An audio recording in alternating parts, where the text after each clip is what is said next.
Light can awaken life, ignite hope, and shape destiny. A decade ago, that promise became a purpose. At the Paris Climate Conference in 2015, nations imagined a world powered by the sun, where every country moves forward together. From that vision emerged the International Solar Alliance, turning sunlight into shared prosperity. Friends, in 2015, the ISA began as a small sapling. It was a moment of hope and aspiration. Today, it is growing into giant tree, inspiring policy and action. From dialogue to delivery, ISA began with a clear conviction. No nation should be energy poor when it is sun-rich. Today, 125 member and signatory countries work under one sun, linking ambition to action and policy to people.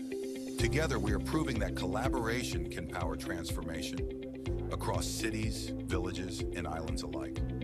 It took the world 25 years to reach 1,000 gigawatts of solar. The last 2 years alone added another 1,000. By 2030, renewables are set to grow by 4,600 gigawatts, with solar accounting for nearly 80% of that expansion. These aren't just numbers. They're proof of what's possible when the world moves as one. As president of the ISA Assembly, India isn't just participating in the global clean energy transition, it's leading it.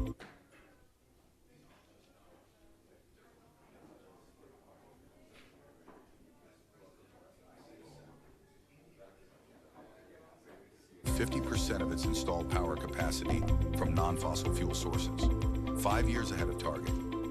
That leadership has tangible impact, saving the nation nearly $46 billion in fossil fuel imports and pollution-related costs. At ISA, we're proud to carry India's solar success stories, its policy innovations, scalable models. Hello, yes. Good morning, everyone. We are ready to start. Please settle. As solar scales, ISA's we'll be starting in a minute. Connecting grids, closing gaps, mobilizing finance, and Guyana, my country, is known as the land of many waters. Oriala is a remote community. Excellencies, and the colleagues, ladies and gentlemen, providing services. On behalf of the International Solar Alliance Secretariat, we welcome you all to the opening ceremony for the 7th meeting of the ISA Regional Committee for Europe and others regions. To produce more vegetables. May we kindly request all colleagues and delegates to take their seats. If you may also kindly simultaneously ensure that your mobile phones are on vibration, airplane mode. And without further ado, may I invite Mr. Ashish Khanna, Director General of the International Solar Alliance, to deliver his welcome address. Problem is, during summertime, we have lots of vegetable fruits coming up. But then if we don't have a storage, then the problem would be Honorable during Vice Presidents of International Solar Alliance Assembly from Europe and other regions has come in the right time. Honorable Ministers, Ambassadors, High Commissioners, Honorary Council and other Excellencies. It is a pleasure to join you in Brussels for the 7th meeting of the ISA Regional Committee for Europe and other regions. I'll begin by thanking the Republic of Italy as Regional Vice President for chairing this important meeting, and I extend my appreciation to all member countries, partners and stakeholders for their continued commitment to the work of the International Solar Alliance. Well, while I came here as my first regional committee meeting in last year, it seems as if more has happened in 1 year than often happens in decades. The world is a very different place where energy has become the centerpiece of national security, fiscal balances, and also energy sovereignty has taken a prime seat. The present energy context has made one point unmistakably clear. Energy transition is no longer only a climate imperative. It is now a matter of economic resilience, strategic autonomy, and national security. Recent disruptions in West Asia have shown how quickly a distant choke point can become a domestic economic concern, affecting households, transport systems, industries, public finances, and development priorities across the world. For policymakers, the question is no longer whether we can diversify energy systems. The question is how fast, how affordably, and how inclusively we can do so. In this Europe Regional Committee meeting, we propose to discuss 4 issues which are central to Europe and other regions. The first will relate to the question of supply chain resilience, where we'll be looking at details of what are the real opportunities for diversifying the supply chains that are essential for the world. We will also look at all new technologies, be it the role of artificial intelligence, be it the role of new technologies like perovskites, BIPV, green hydrogen energy storage. And then we will dwell deep into what can an ISA-EU partnership trilaterally for Africa really entail. In that, we will discuss what is our vision for now going on a much larger programmatic space for solarizing Africa. Also, with generous EU support, we have been working on building capacity through centers of excellence in 17 countries, and we'll also discuss what is the future vision, including digitization. We really look forward to all these sessions over the next 1.5 days. In the end, I will only say, Excellencies, every crisis carries a message. The present one tells us that fragile energy systems are costly and delayed transitions are even costlier. But every crisis should also not be wasted. It is giving us an opportunity to build a cleaner, more secure, and more sovereign energy future. Let this meeting help us move from shared understanding to shared action. Let us focus on partnerships that deliver, technologies that scale, financing that reaches the ground, and institutions that can sustain projects. At ISA, we believe the path to energy security and sustainable development point clearly towards the sun, because nobody can take away the sun, even under the worst circumstances. I look forward to these 2 days with working all of you to turn that belief into practical outcomes for our member countries. Once again, a very warm welcome, and thank you very much for coming.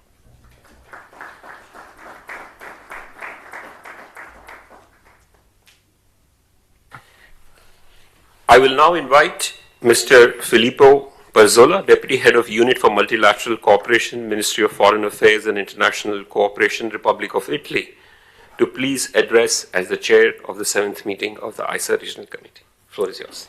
Thank you, Director General, Excellencies, Honorable Ministers, our fellow Vice President from Europe and Others region, Federal Republic of Germany, and all distinguished delegates present here today. It is a privilege to welcome you to the 7th meeting of the ISA Regional Committee for Europe and Others region here in Brussels. The Republic of Italy is honored to chair this meeting and to work with all member countries in advancing the shared mission of the International Solar Alliance. We meet at a time when energy security, affordability, and climate action are no longer separate conversations. The world is facing one of the most serious energy security disruptions in recent decades. The disruption in the Strait of Hormuz has reminded us how exposed the global energy system remains to geopolitical shocks. Under normal conditions, around 20 million barrels of oil per day, nearly 1/4 of global seaborne oil trade, transit through this route, along with around 1/5 of global LNG trade. The impact on gas markets has been particularly severe. The Middle East conflict could lead to a cumulative loss of around 120 billion cubic meters of LNG supply between 2026 and 2030. For Europe, this comes after the earlier energy shock following the Russia-Ukraine conflict, and it reinforces a clear lesson. energy resilience cannot depend on a narrow set of fuels, suppliers, routes, or technologies. This is why solar energy has become central to the global energy conversation. Global renewable power capacity increased by 585 gigawatts in 2024, with solar accounting to more than 3/4 of this expansion. Solar is no longer only a climate solution, it is an instrument of energy sovereignty, economic stability, industrial development, and access to affordable electricity. The Europe and the others region has a particularly important role to play. The European Union solar capacity reached around 338 gigawatts in 2024 and increased further to an estimated 403 gigawatts in 2025. These figures reflect the region's leadership in policy, technology, finance, grid integration, and market design. They also show how quickly solar can move from ambition to implementation when the right enabling conditions are in place. Today's agenda gives us a focused opportunity to review progress, consider ISA's future plans in the region, discuss the proposed establishment of an ISA office in Europe and the others region, and hear directly from member countries on how ISA can become more responsive, practical, and impactful. We will also take up two important conversations, one on supercharging global electrification for energy security and sovereignty, and another on diversifying solar supply chains through the CEO caucus. The fireside chat on electrification is particularly timely. Across the world, the future of energy is becoming increasingly electric, from transport and buildings to industry, agriculture, cooling, digital infrastructure, and green hydrogen. But electrification will deliver its full promise only if it is powered by clean, reliable, affordable, and secure electricity. Solar, when combined with storage, modern grid, digital tools, and cross-border cooperation, can help countries reduce exposure to imported fossil fuels and retain greater control over their energy choices. The CEO caucus on supply chain diversification is equally important. The global solar sector is expanding rapidly, but its supply chains remain concentrated. The solar PV manufacturing capacity additions remain heavily concentrated in a few markets, creating vulnerabilities linked to logistics, price volatility, trade dependency, and energy security. Diversifying solar manufacturing, critical mineral processing, technology components, and quality infrastructure is therefore not just a business issue, it is a strategic priority. At the same time, the investment opportunity is enormous. The global energy investment will reach around $3.3 trillion in 2025, with nearly $2.2 trillion directed towards clean energy technologies and infrastructure. Our collective challenges is to ensure that these capital flows not only to mature markets, but also to emerging and developing economies where the need for affordable solar deployment is greatest. Excellencies, this regional committee is a platform to shape priorities, build partnerships, and convert ambition into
energy a truly 24/7 source of power. India's emergence as a global leader in energy transition in general and solar energy in particular is not merely a story of domestic ambition. In the words of our Prime Minister, who said, "The world is one family, and India's clean energy journey is not just for India, it is India's gift to the world." We are happy that India's energy transition is serving as a catalyst and as a template for the global community. India's vision of one sun, one world, one grid seeks to promote regional and global electricity grid interconnections for sharing clean energy across borders, improving energy security, and enabling higher renewable energy integration. International Solar Alliance, as the secretariat of the One Sun, One World, One Grid initiative, has an important role in realizing this vision. And as regards our partnership with the European Union in the clean energy domain, I can easily say that clean energy cooperation is one of the cornerstones of the bilateral cooperation between India and EU. Through frameworks such as the Clean Energy and Climate Partnership and the Trade and Technology Council, India and EU are working closely to further our strategic agenda in this space. Before I close, I would like to extend a warm invitation on behalf of the Government of India to all of you to the Bharat Renewable Energy Summit and Expo 2026, which is India's flagship renewable energy event, formerly known as the Global Renewable Energy Investors Meet, which is going to take place from 2nd to 5th November 2026 in New Delhi.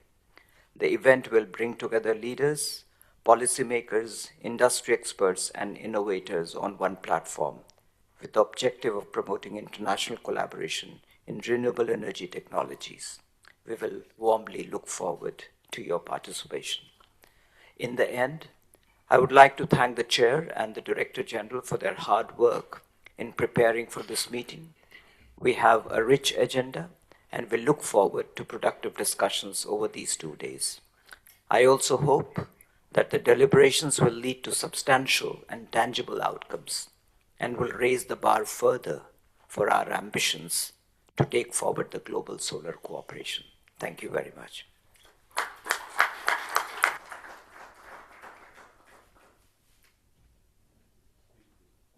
Yeah, I think there's a 1-minute video. I request that video.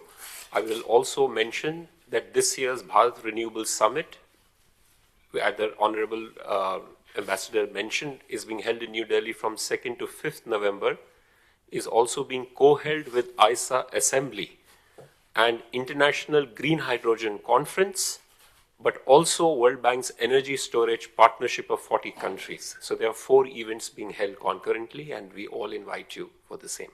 Let the video be played, please.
I now invite Mr. Isaac Valero, Head of Unit for International Relations, Directorate General for Energy, European Commission, for the keynote address. Thank you. Thank you very much. Esteemed representatives of the International Solar Alliance, dear colleagues from the EU member states and beyond, Vice Presidents Italy and Germany, and His Excellency Ambassador, welcome to Brussels. Looking forward to working with you on what is the aftermath of a very tremendous moment of relations between the European Union and India, with the mother of all deals, or the Everest of the trade agreements that has been signed already in January. Looking forward to cooperation there and implementing this momentous agreement, where energy is definitely at the core of our trade relation and bilateral cooperation. That's why it's a pleasure for me also to be here today. It's safe to say that the European Union, together with its member states, throws all the weight and support to the regional committee meeting here in Brussels, and it has become an annual tradition already. So we meet, as our colleagues have mentioned, a defining moment of the global energy transition. And the world is changing, but I think that the direction of travel is very clear. The clean energy transition for many countries has become a necessity and not only a nicety. And that has changed the paradigm, and we have seen that in the current energy crunch, which is a fossil fuel crunch rather than energy crunch, and where a lot of member states have resorted, well, a lot of countries have resorted to short-term measures to keep the lights on, but the medium-long term is definitely the clean energy transition and homegrown energy. Since 2015, global greenhouse emissions have increased by around 8.5%, so a lot of homework to do there. In some parts of the world have decreased, but here's the sort of the delta, the challenge, and the difference. Global GDP has grown more than 40%. So we can see a decoupling of emissions and growth, economic development and growth emissions can definitely be decoupled.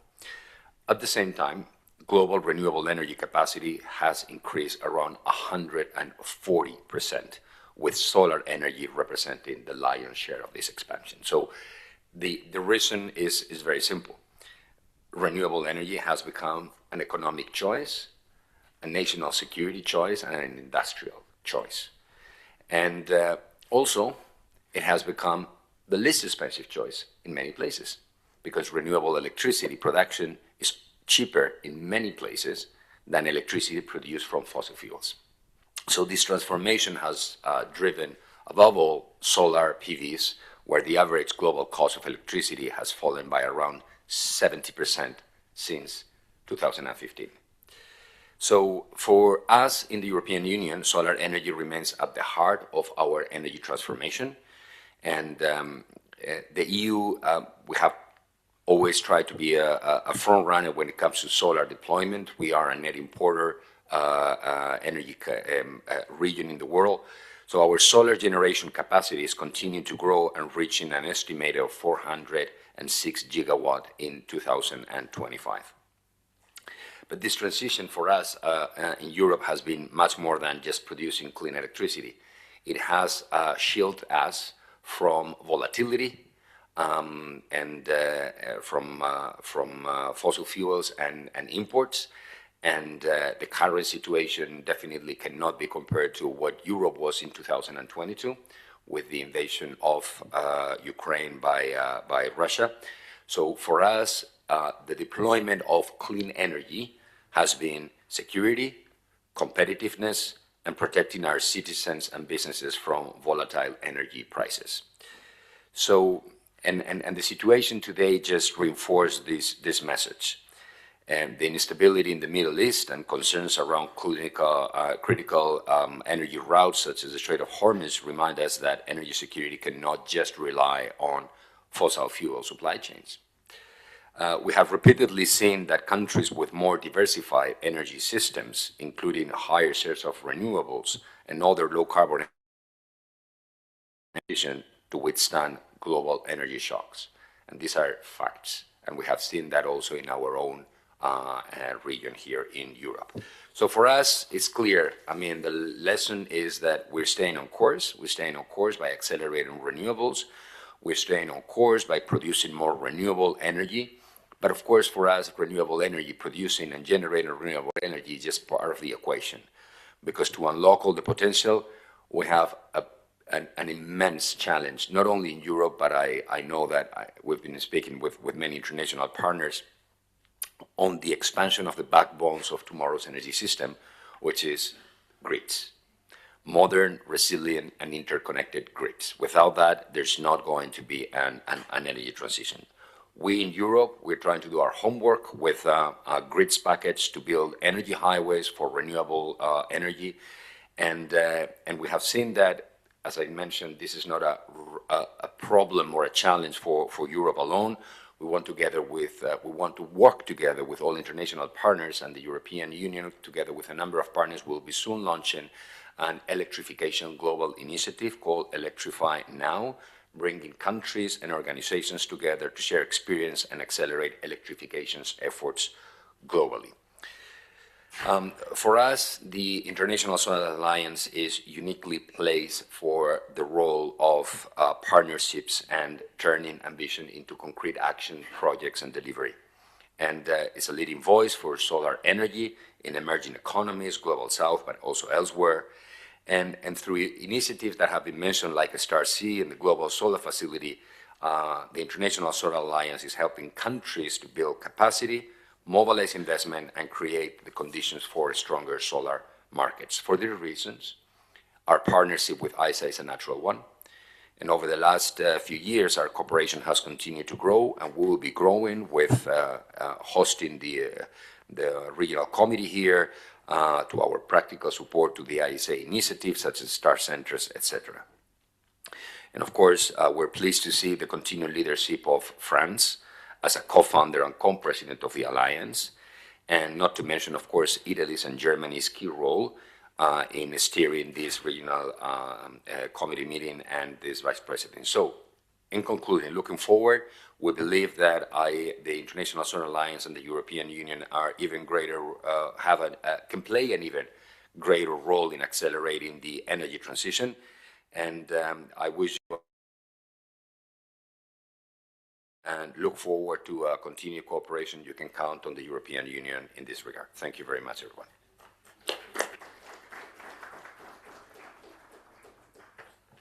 Thank you so much, Mr. Valero. Once again, I extend a warm welcome to all. I am grateful to all members for their continued support to the International Solar Alliance. Collaboration remains our strongest instrument in addressing global climate and energy challenges. And I am confident that at this meeting, we as an alliance will take decisive steps forward to advance our shared goals and accelerate the global solar transition. I now declare the 7th meeting of the ISA Regional Committee for Europe and the Others region open and in session now. Honorable members, the ISA Secretariat has circulated the provisional agenda for the meeting as working document 01. I request the members to provide your comments on the agenda.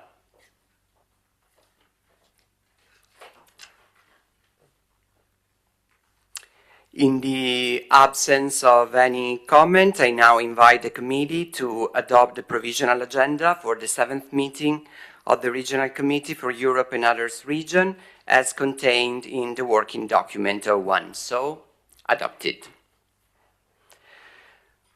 Well, the next agenda item is the action taken report of the 6th meeting of the Regional Committee for Europe and the Others region. The meeting was held here in Brussels on June 11th, 2025. The working document provides the details of the action taken by the ISA Secretariat in addressing this committee's recommendations during its 6th meeting in 2025. The report is placed for the consideration of this committee. I would also like to invite the members of this committee to provide their comments.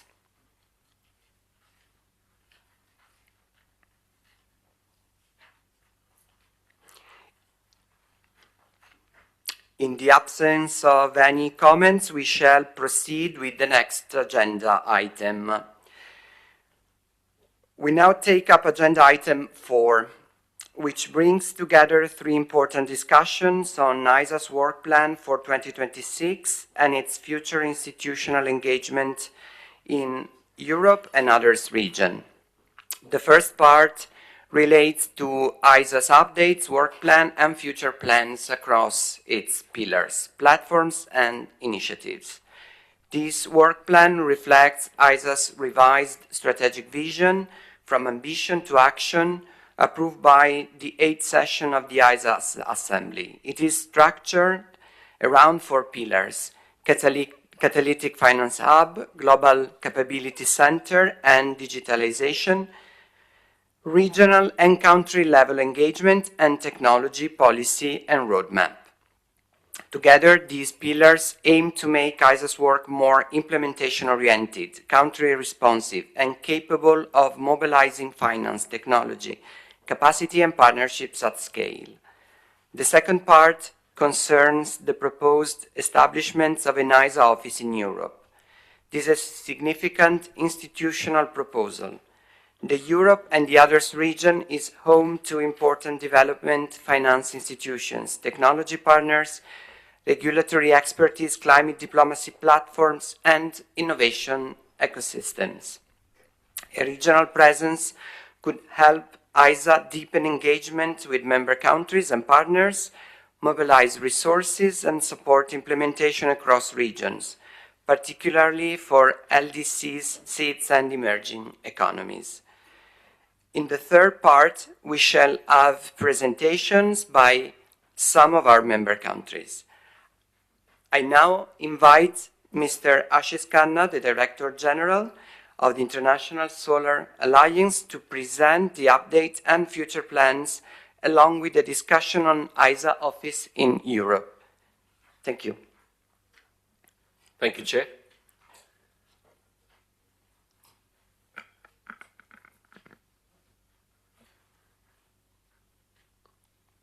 Yes. Welcome, everyone. Let me start by talking about the world that we live here right now has changed completely. We have read a lot. We are all sector experts, but maybe just a slide to tell you what the world is going through. Almost 20% of the global oil supply has been disrupted because of Hormuz, 20% of global LNG trade, 1/3 of the globally traded fertilizers, and if the current oil prices continue, we are looking at the world spending between $1 to $2 trillion of additional energy cost by 75% of humanity that lies in the import of fossil fuel countries. Now, what should be the response? I have to commend the Excellency EU Energy Commissioner, my friend Dan, who has been leading the voice on electrifying the world, including the Electrify Now plan. That is becoming even more important as EU is already spent more than 24 billion euros for fossil fuels since the crisis. 57% of energy consumed in the EU is on imported fossil fuels. There are various policy measures specifically in EU on fast-tracking clean energy based on the ETS funding for long-term resilience. There are measures for scaling up energy efficiency, clean energy deployment across households for heat pumps and solar, wind storage, but also for industries and transport, including moving ahead with circularity of critical minerals, along with EV charging and sustainable fuels. We are also looking at a lot of support measures that are needed for countries, especially on the vulnerable populations, on supporting their and then the last point is on new technologies. EU is looking at not only new technologies like perovskite and green hydrogen, but also application of existing technologies like agrivoltaics, which can add food security coupled with energy security. We don't need to inform all of you here that the fastest way that the world can adhere to this energy shock is through solar. Because if you see the graph on the left, if any country were to decide for a pumped storage plant, a windmill, an electricity interconnection, nuclear, CCUS, all of them may be good in terms of your least cost generation plan, but nothing can be done faster than either a rooftop or a distributed renewable energy and a heat pump through solar. So the fastest possible ways in the short term, in the medium term in the world, all go through solar. And which is the reason why the world took 25 years to do the first 1,000 gigawatt of solar. It was done in last 2 years, and that's now actually increasing to 600 gigawatts in 2025, and we believe this is going to continue. With this, I came last year with a vision and a strategy of ISA, which is complementary to what all other multilateral institutions do, but something very unique. And after having met 140 countries over the last 1 year, we are here today to give you an update of where we stand on actual implementation. Because the world is hungry on how. They don't need a discussion on what needs to be done. We will tell you about our 4 pillars. The first pillar is on Catalytic Finance Hub, in which we have set up a global solar facility, and we'll give you the details. The second pillar related to capacity building, based on EU support on Starseas, has moved to an AI-based ISA Academy for a democratization of knowledge to all 8 billion people. We are now in an advanced institutional structure design of a global capability center based on AI and digitization. This is a demand that EU asked us for details. You will hear it today. And we also launched a global mission on AI for energy in India's AI Summit, and we'll give you details of that. On a regional and country level engagement, we have now moved ahead with One Sun, One World, One Grid, as the Ambassador of India talked about. We have moved substantially on details of real projects on small island developing states, SIDS platforms on aggregation. We have worked on now 15 country partnership strategies, and we have started a big 1 million solar pumps for Africa program, because Africa needs productive use of energy in addition to household electrification. And finally, since the fulcrum of the issues on solar is on supply chain diversification and circularity, we have initiated in our last assembly a new program on solar PV and battery waste recycling called Sunrise, and we are coming out with global analytics on a global south vision of what the future of solar may look like. Let's quickly go through. On the global solar facility, I'm pleased to report that it's no longer an idea. The final discussions of global solar facility based off India, now signing the contractual agreements with Africa Solar Facility, registered in Mauritius by Africa 50, co-owned by 34 governments, is in final stages. We are looking at June end as the final signing. It will be the first phase of a $200 million facility of almost 74 million, with co-funding from World Bank, Nigeria Sovereign Investment Authority, philanthropies like Bloomberg and SIF, and Africa 50 themselves. What is it doing? It is basically going to provide junior equity and risk mitigation support on distributed renewable energy investments in Africa. And this will be more like a private sector leveraging, where we are looking at leveraging compared to other guarantees of 1:3, 1:4, of 1:20. The governance structure of this has now been approved. We'll be set up as a GSF Global Solar Facility Executive Committee and Council headquartered in Gift City, which is a dollar hub in India, starting with the first investment. Line on this, starting with Nigeria and solar pumps program, is now advancing very well. This is an area where we welcome a contribution of $150,000 from France, but we'll be really looking forward to a partnership on both pipeline and real projects that Africa, we believe, can have billions and billions of dollars going forward. We are also now looking at what do middle-income countries need. And this is where we have started an initiative on asset monetization.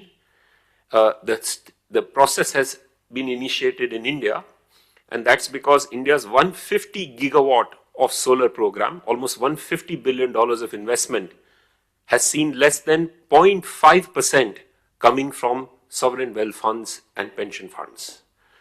So when India and the world needs huge transmission and grid investments as enablers of renewable energy, and India has a regulatory system of a 30-year contract at fixed return given on transmission, which is a classic pension fund product, yet pension funds are not investing.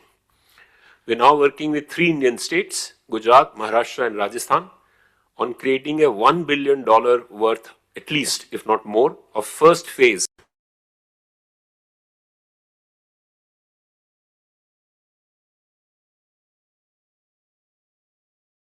being put in an asset monetization, sold to the market, and plowed back into the system. We had investor validation sessions in Singapore and Mumbai with all the leading private equity players of the world, and there's a very strong interest in actually moving ahead on this. We have also received interest from regional interconnections, because regional interconnections are very asset intensive. India has interconnections with Bhutan and Nepal, which are primary candidates for this asset. Back those monies. Last week, and there is a huge interest from Indonesia, which has launched a 100 gigawatt program of solar on the lines of India's 500 gigawatt program to also look at asset monetization.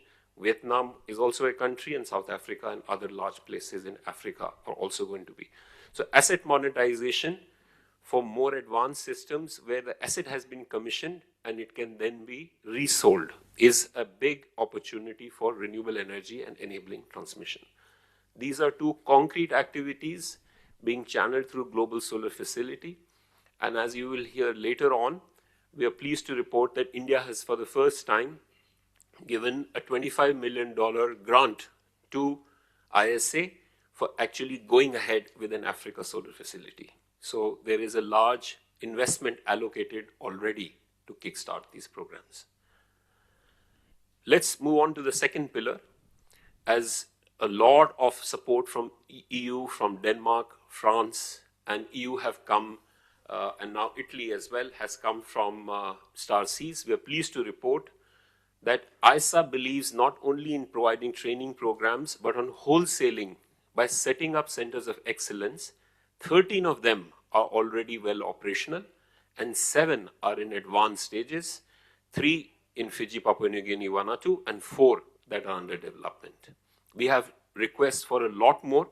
We believe while we are opening centers of excellence, we need to make sure that they are sustainable in terms of their business plans, leadership, and not being only donor-driven. As you know, the services for training, services for testing and measurement and standards, that is a constant request from all the countries, and also increasingly innovation and startup ideas on the context of each countries are recurring demands. What we heard was that there is a huge disruption that's going to happen in the world of energy through AI. And what we came out when we talked about an AI mission that I will mention later on is that the world of energy will get disrupted, what Amazon did to retail, because world will have millions of prosumers who will have rooftop and a battery and selling electricity to each other. To cater to those AI requirements for absorbing renewable energy, we have launched a global AI mission for energy that I'll talk, but more importantly, we also launched a global capability center, which will have 4 strategic pillars that are now under advanced development. First, data analytics and platforms for grid planning and management for solar adoption, a constant need mentioned by all countries. Financial solutions and structures, just like we talked about by the EU and the chair, how important innovative financing structures are. these will be a set of services offered to all the countries. Testing and standardization is coming as a third pillar that is being developed as a slew of programs. And finally, there will be an international center of excellence, including an ISA academy. All of them are under development and would be unveiled at our assembly in November this year.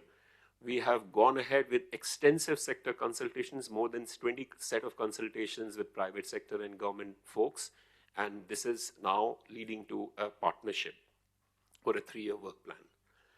We also heard from a lot of our low-income countries that while there is a need for training and certification for jobs, the world of AI and the world of smartphones allows democratization of knowledge.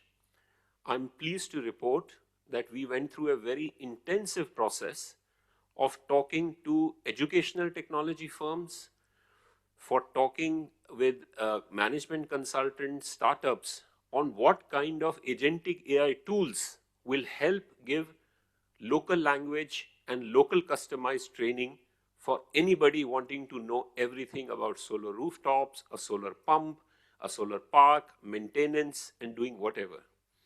And after a lot of primary and secondary research and a request for proposal, we have now finally awarded the assignment where an AI-based learning management system is under development and will be unveiled also at the assembly. What is very interesting about it is that when we talk to people, there's a capacity building commission in India that is training 30 million people. All of them are saying that while some form of in-person training is essential for certification, the world will go to a lot more AI-based learning management system, and therefore this is a very ambitious attempt to reach to 8 billion people where their own language, their own customization based on data available on the web will be done through AI-based learning management system. I talked about Global AI Mission for Energy. What is it? First of all, I always start by saying, why is ISA having a global mission on AI for energy?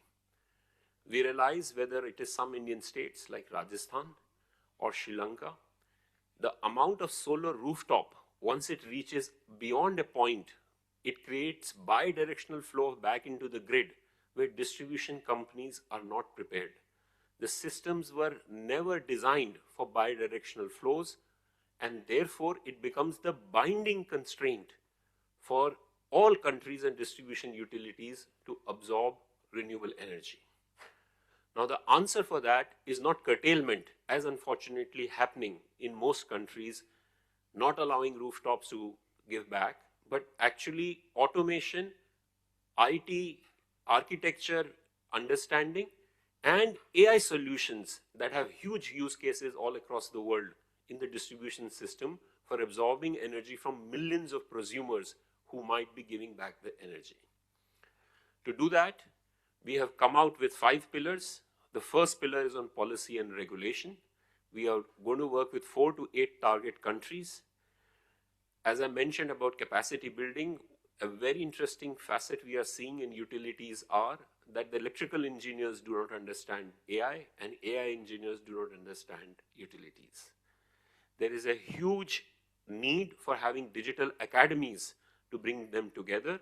Part of it is ISA Academy I just spoke about, but we are also now talking to 3 or 4 academic institutions to come out with customized training, bringing these AI and energy engineers together, where we wish to train 100,000 people over the next 4 years. A lot of use cases are the key. One of the most important debates internationally is on proprietary systems or interoperable systems. We believe the world should have interoperable systems for AI, and we have just launched a big report in February AI Summit, capturing all the AI use cases that are based on interoperable standards. I already spoke about capacity building. The final important questions on innovation, because it's very important to have innovation startups that we are actually launching. I'm on jury of some of them as well, and some bit of de-risking that might be very essential as the world focuses, I repeat, on AI for energy. And this is a very important distinction because a lot of West is talking about the data center demand, which is energy for AI, which is very important by itself. But we believe for the developing world, the game changer will be AI for energy in how the distribution systems are going to be designed. We have already started work with 6 countries on this, 2 utilities in India, Bhutan, Brazil, Mauritius, Sri Lanka, and Egypt. Therefore, it is not a concept. There are real projects on digital twins that are already on the e-marketplace, and we are close to awarding of tender for 2 of them. We've launched country partnership strategies. When we launch a country partnership strategy, it is a vision for next 3 to 5 years. The devil is always in the detail. So in these countries, we set up extended project implementation offices and have a quarterly meeting at the energy minister level on review of all programs that I lead along with a technical working group. These include a huge focus on Africa. We have Ethiopia, Uganda, Rwanda, Mauritius, Ghana, Gambia, and Senegal. In Latin America, we have Cuba and Grenada, where we are now working with Brazil through an energy transition plan study. In Asia, we have right now Bhutan and Sri Lanka. We will add either Indonesia or Vietnam next year. And in Pacific Islands, we have Papua New Guinea, Solomon, and Fiji. What does a country partnership strategy look like? Let's give examples of 2 countries. The first country is Bhutan, which some of you who might know Bhutan was completely based on hydro with 0 carbon country. So that is one of their unique points. But they decided and found that in winters and with reducing water levels, they had a huge problem with hydro. So we worked with them first on a national solar energy roadmap of 5,000 gigawatts. But it is broken down into some concrete projects. Because Bhutan has never done an IPP competitive tender, we just 2 months back helped the regulator come up with some regulatory guidelines which will enable it. And now we are working on the first competitive tender and a standardized power purchase agreement for this. We are also looking at battery storage because, as I keep telling all countries, please do not do solar without storage. And of course, transmission. We are also looking in more countries on doing agri-photovoltaic. As you remember, agri-photovoltaic is done above your crops, where we are coming out with a big report next month on different temperate climates and different agriculture products. What is the impact on agri-PV? And the potential is just enormous. Let me give you one statistic. 1% of India's arable land, if it has agri-PV above them, will generate 1,200 gigawatts of solar.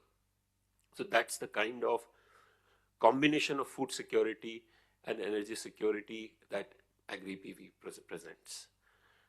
We are set up a Starseed Center in Bhutan that is now becoming a model by doing trainings for all new solar plants.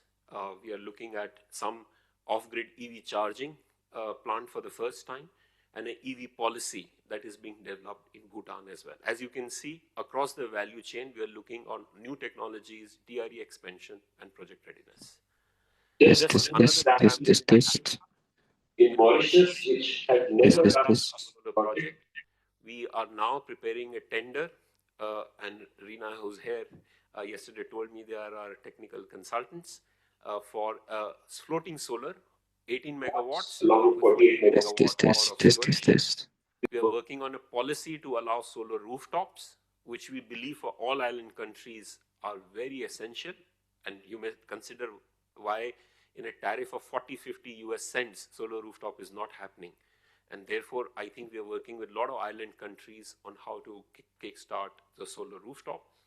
And what is very important for Mauritius will be what I talk about in a SIDS platform. We offer 4 services. We mainly offer an e-marketplace in 9 Caribbean countries, 5 Pacific countries, and 4 Africa and Asia countries. Last year signed a joint e-procurement coming together. Their projects of 5-10 megawatts was not getting good private sector interest and very high tariffs. But once you come together and do joint procurement and learn from each other, we are now seeing the results where the first 20 megawatt solar and storage tender of Mauritius is now called ISA's e-marketplace, and we are doing investor promotion for that. And we have taken the Mauritius example to Fiji and PNG, which, as you might know, have 80–90% dependence on diesel and HFO. But they should also be looking at policy regulatory reforms and project pipelines. Along with World Bank Group, we are working together on that. And we are looking at least 500 megawatts of solar and 250 megawatts of storage in all the 6 countries, along with World Bank MEGA programs to be done together. I was in Bali just last week, and this was one of the only action agendas at COP when we were at Belém, where 9 island countries came out strongly supporting the SIDS platform. This was, as you may recall, the original intention behind setting up the ISA. Can you aggregate the demand of developing countries and make things happen there? We all know about the big vision that Honorable Prime Minister of India had on One Sun, One World, One Grid. This has now become a secretariat in ISA, and our role is to convene countries on what could be the future regional interconnections. I was in Singapore in Feb, where we are looking at India-Singapore interconnection, multiple pathways via through land or undersea subsea cables via Andaman Nicobar. Huge cost, we're looking at $13 billion, but a huge arbitrage, because Singapore pays close to 24 US cents in tariff, and the solar tariffs in India right now are about 4 US cents. So you almost have 20 cents of arbitrage if this regional interconnection were to happen. I also went to Dubai on India-Middle East, which is part of the IMEC, India-Middle East-Europe corridor, and there are feasibility studies underway, or what could be the cost, what could be, and just to tell you how complex the ecosystem of these interconnections are, if you were to give a contract for an HVDC subsea cable today, the industrial capacity to manufacture these cables does not exist, and it will take 5 years to get the order. So therefore, it's a multiple faceted issue on where the industrial capacity will come from, what is the technical feasibility of depths of up to 2 or 3 kilometers that have not happened till now, what is the economic feasibility, what are the regional market mechanisms for trade, and what kind of financing structures are really possible. We are working on convening countries across these elements. A big initiative in Africa is on solar pumps. Let me give you just one statistic that is so glaring. Only 4% of arable land in Africa is irrigated, and because they do not have funds for surface irrigation, the heads of state of Ghana and Ethiopia, when they met me last year, they said #1 problem on food security is solar irrigation. Now, India has world's largest solar irrigation program, where 16 gigawatts of solar pumps for water extraction have been solarized. And this is now a proven technology, half the cost of a diesel pump. And we are doing knowledge exchange where 6 countries from Africa have expressed a deep desire to move ahead. We are looking at Uganda, Senegal, Rwanda, Ghana, Gambia, and Ethiopia. Thank you very much. What is the envisaged impact? Just to give you another number, Sub-Saharan Africa imports $65 billion of food just last year. If only 10% of the import bill was translated to local food production, we can have 14 million electricity connections. And this is also being aligned. I spoke to the World Bank senior management on Mission 300, which is the big initiative of World Bank and African Development Bank, where household electrification must have a clear target for productive use, where solar pumps and solarization of agriculture is a no-brainer to be added as a key target. We will be using our Africa Solar Facility because a lot of countries have huge problems on financing as a critical bottleneck, because the farmers cannot pay even for 50% of the cost of the pumps, even if the government were to give initial capital subsidy. We will take the digital e-market experience there And all our star Cs are now working on capacity building to get some of these solar pump programs going in each of the countries. This is just about financing architecture. There are different models that are being, it's a little bit of devil in the details slide, but just to give you a perspective, you can either be directly lending to the farmers, or you can have supplier anchored programs where the suppliers who are much better organized will actually absorb the subsidy and pass on those costs. Or some countries have extensive farmer cooperatives. And we are analyzing how can farmer cooperatives be encouraged to get the lending. There are questions on collateral. In a lot of these countries, the pumps are not accepted as a collateral and nobody will give their land. So these are kind of questions that are extremely important for unlocking the solar pump program in Africa.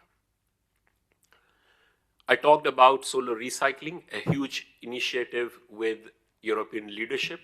We have set up an advisory board that has private sector Global Solar Council, but also we have Ian Martin here as one of the core members. We have Government of India's representative on setting up an advisory board with two working groups. One is on regulatory framework, standards and design, and the second is on what are the business models and financing best practices. And right now we have 132 members that have already signed on this over the last 5 months, 47 private sector, 25 research institutions, because Sunrise requires an ecosystem creation. Ecosystem where different entities are trying their isolated pilots. Let me also tell you a fact that I got to know only after joining ISA, that 98% of all cobalt, silica, nickel of batteries and solar PV can be recycled. So if once you set up an industry of, for example, doing 20-30 gigawatts every year, your critical supply minerals can actually in 10-15 years be addressed through a very good recycling business plan. So this is a very important element, not only for environment and social issues, but for critical minerals and wealth creation, where we believe this will be a 15 billion market by 2050. We will be talking about it later tomorrow as well. Just to talk about analytical projects, we will be discussing an Africa solar strategy. And it's not only a strategy, it's a clear implementation pathways of what Africa needs to do, because it is getting less than 2% of total solar global investments currently. We rank all 127 member countries on ease of doing solar and block them into countries. This report will be released at the Assembly. We provide all the trends from a global south perspective of where the technology is headed and which technologies should be bet on by which countries. We will be releasing battery cycling guidelines in the second session in a few minutes from now, which I believe is also a huge bilateral conversation between India and Europe. We are also going to come out with a global solar waste outlook. We published the only solar research journal in the world. We published 2 issues, and the 3rd issue is coming out this year as well.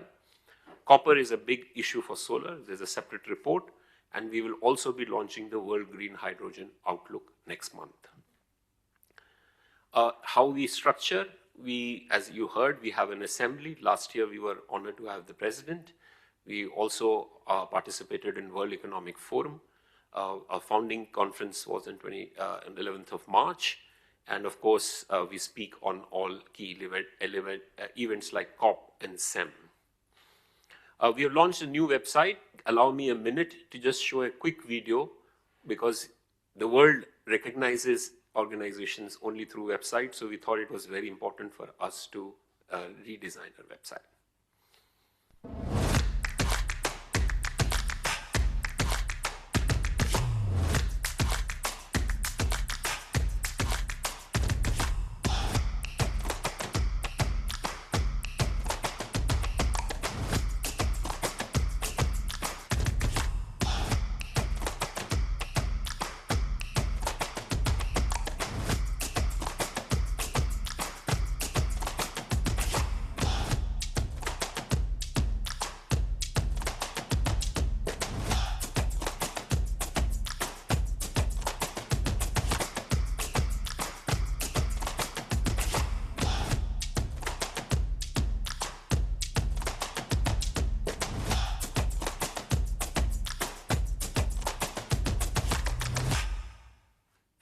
Thank you.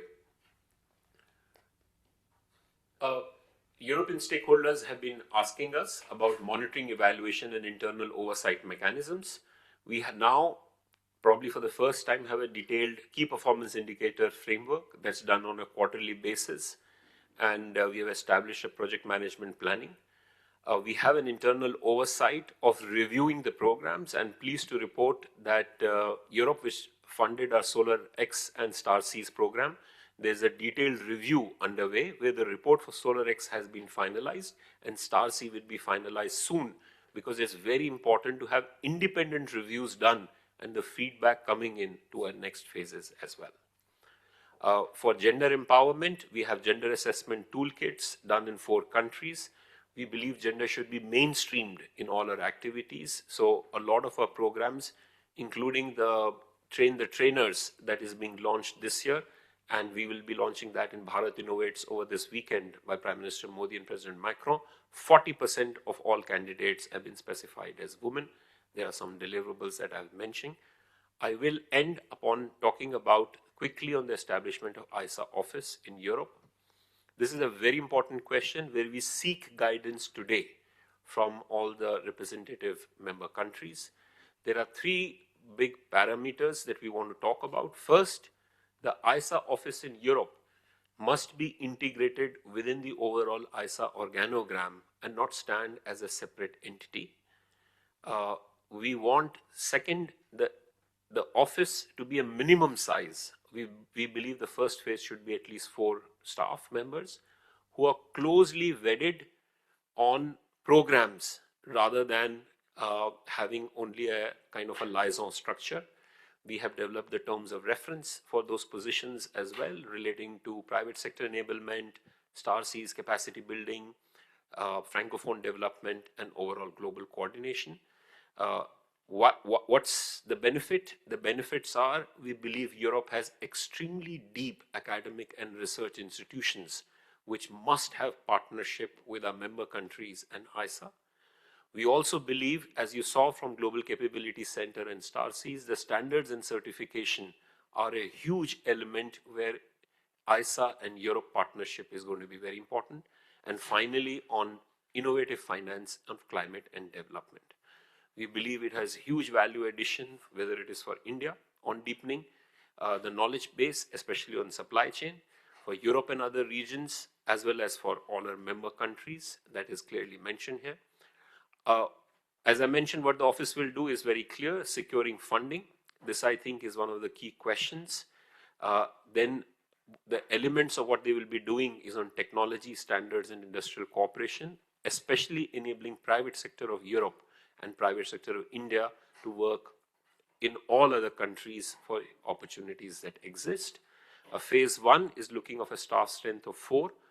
We are very keen the decision by EU and its member countries to be communicated to us by assembly, which is early November, so that we can have the office staffed in 2027 in the first phase for next 2 to 3 years, which eventually will pave the idea for a broader engagement. We have 3 options. One option that we started discussing last year was in Paris, but there are funding constraints with only 1 position approved, and therefore that requires broader consultations.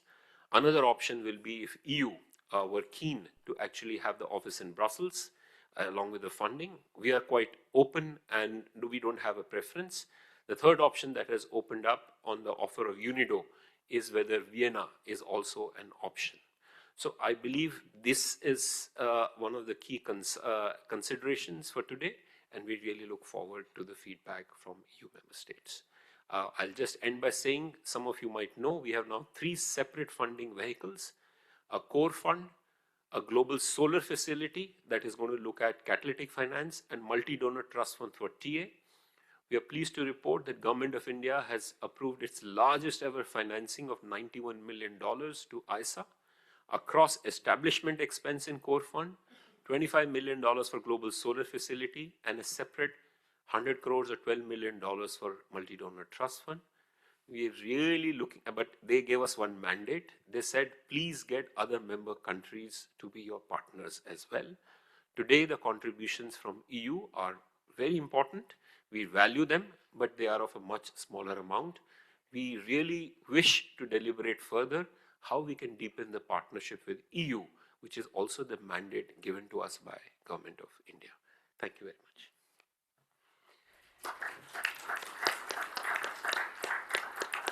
Thank you, Director General. I would like to invite the members to comment on the updates provided by the Director General.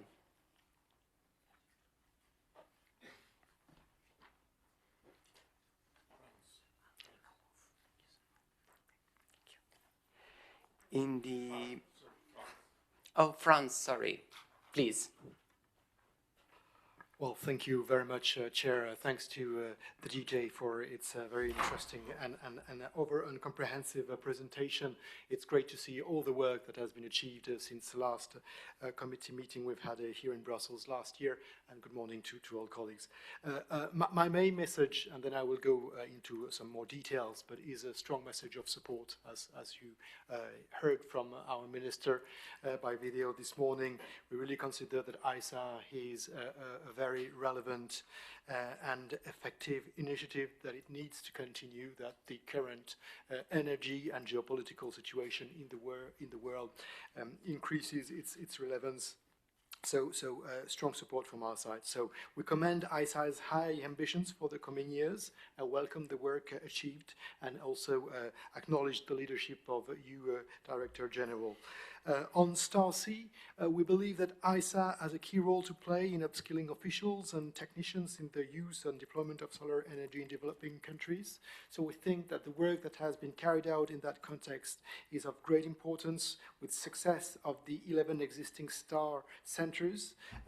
We also commend the commitment to expanding the network and ensure the viability of the centers, and thank partners such as the EU, Denmark, and Italy for their financial support to the program, as well as from France.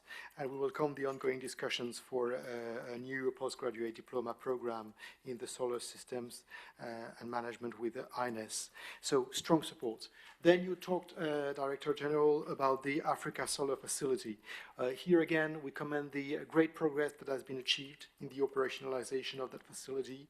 We consider that this initiative is a key instrument to address one of the main structural challenges facing the development of renewable energies in Africa, meaning the lack of investment despite the continent's exceptional renewable energy potential. So we look forward for further details concerning also then the next steps and the operationalization of the ASF in coming month. Second, you mentioned also gender that is mainstreamed in all the activities of ISA. We think that's very positive, and we attach particular importance to the Solar for She program, which stands as a key initiative to promote women's economic empowerment through access to renewable energy. So important to have mainstreaming and important to continue in the context on that program. You also mentioned strong work that is being done on the Global Capacity Center and AI, very important in the context.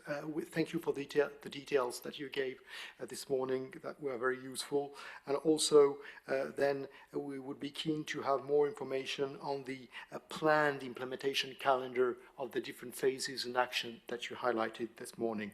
Last on my side, but not least, the European office of ISA. You requested us to come on that.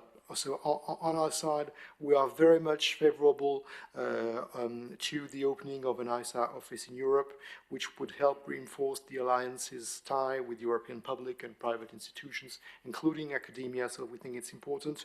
We also think that office needs to be fully integrated in the overall governance structure of ISA. So the office should be placed under and report directly to the DG of ISA. We think it's an important element. So thanks for the concept note you circulated.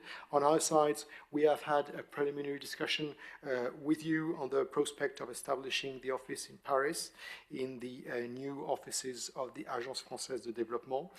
We have decided to second a director level position should the office eventually open in Paris. So that would be our contribution. However, we would have some constraints in providing further financial support beyond that secondment of a director level position, but open to keep discussing the matter with both ISA Secretariat and European partners. Thank you very much.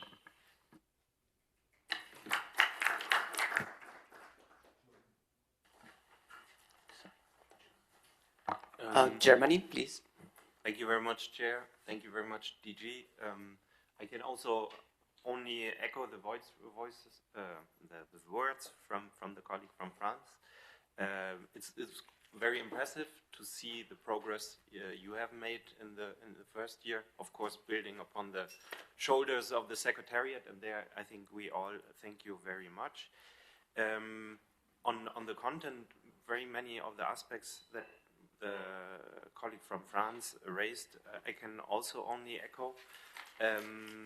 I have some more specific questions that came out of the ministerial study of all the background documents, and I'll ask you and hope get some more information either within this setting or in future discussions. On the catalytic finance hub, last year we were already discussing if there could be a more detailed information session on the African solar facility. I wanted to follow up on that, if that still would be an option. Like I would, if I understood France correctly, they would also more dedicated discussion on that. You mentioned ISA is in the process of developing a pipeline of projects under the solar facility. There it would be good for us to better understand what the role of ISA is in developing this pipeline of projects, what actors you are engaged with, and how these projects then shall be financed and how they are selected, kind of like that background. On the topic of regional and country level engagement, you mentioned the detailed project reports. There we were asking if you could elaborate a little bit more on the process a DPR entails, what the selection criteria for the different DPRs are, and what guiding principles you have for creating such a DPR. On the technology roadmap and policy pillar, you mentioned the Sunrise and there on outreach and advocacy activities. I wanted to understand if there is throughout the coming days a dedicated information about Sunrise, or if it would be possible to follow up there bilaterally. Glad to hear about the global solar waste outlook. In the past, Germany supported an IRENA and IEA PVPS study on that topic. Maybe it would be valuable to follow up with these two organizations, and we are happy to assist there with putting you in touch. Last but not least, on the Global Capability Center and digitization, you mentioned GCC strategic framework, and there I wanted to understand if it's possible, if it's accessible, available for the member states. Thank you very much.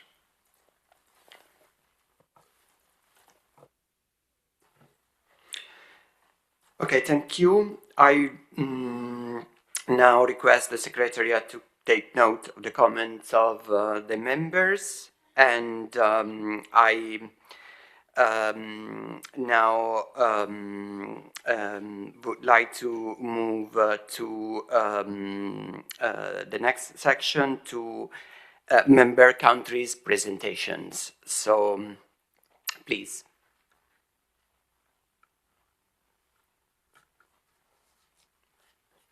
There are a few countries that Moldova. They are supposed to present. Moldova. Good morning. Thank you, Chair. Thank you, Director General, and dear members of the ISA Secretariat.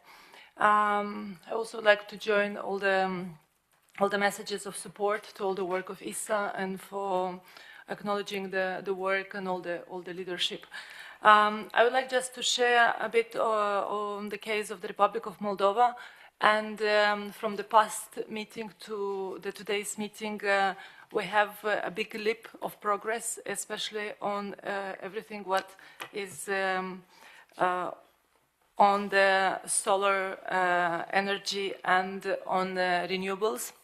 And for us, it's that case when a challenge becomes a real opportunity. And it really helped to foster economic growth and to eliminate the dependence on the Russian fossil fuel. In March, the Republic of Moldova reached the milestone of 1 gigawatt of total installed renewable energy. And this represents a 12-fold increase in just 5 years. We've been jumping from 3% 5 years ago to 24.5%. And we have the ambition of our National Energy and Climate Plan to increase this share to 31% by 2030. And from the 1 giga, the solar has the biggest share of 760 megawatts from total capacity, and it's also increasing with every auction we have. We have the priority now of co-location of generation and storage, and this is super important for us for reducing the challenges of we have on the grid and the curtailing of the renewable energy supply, and the battery storage is the biggest in a way priority. We have the kind of the challenge of the peak hours, and this is why we also work on increasing our interconnections on electricity, but also to have the battery storage kind of increased. This is part of all the auctions now, and it's also a part of the de-risking mechanism and all the investments in a way, the priority to focus on that. We have the priority now of the de-risking mechanism of 40 million from the total and with the goal to attract 500 million euro worth private investment. We just had last week the investment conference where we managed to prioritize for the renewables and for the solar energy 380 million euro for the private and also for the work of the EFIs. So we'd like to further work and continue on that. And we count on the further cooperation of ISA and especially in the areas of accessing further de-risking and concessional funding, as well as technical assistance for integration of battery energy storage in our grid. And we also resonate with the priorities that have been shared on the digitalization and including of AI into the work and cooperation. And for us as Moldova, it's on the path of accession to the European Union. We are very open to learn from the best practices from the member states. But I think here also the beauty on the best practices and experience of ISA is also to learn from other experiences and best practices around the world. And in the same time, how to embrace and to integrate this, and then our experience also to be shared to other parts of the world. Being a small country and not covering the entire map, being part in this type of frameworks and exchanges, it really makes an added value. So we're very much looking forward to enhance cooperation and also to learn, but in the same time to share. Thank you.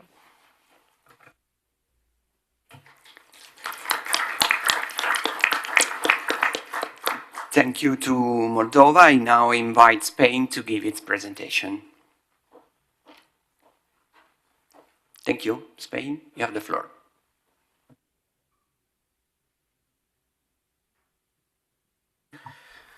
Excellencies, distinguished colleagues, first of all, I would like to congratulate the Director General and the Secretariat for the progress done by the agency, and also thanks for the opportunity to address my colleagues in the meeting.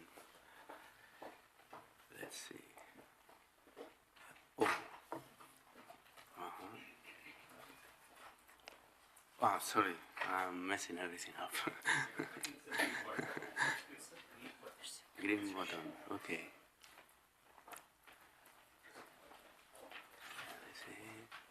Okay, no.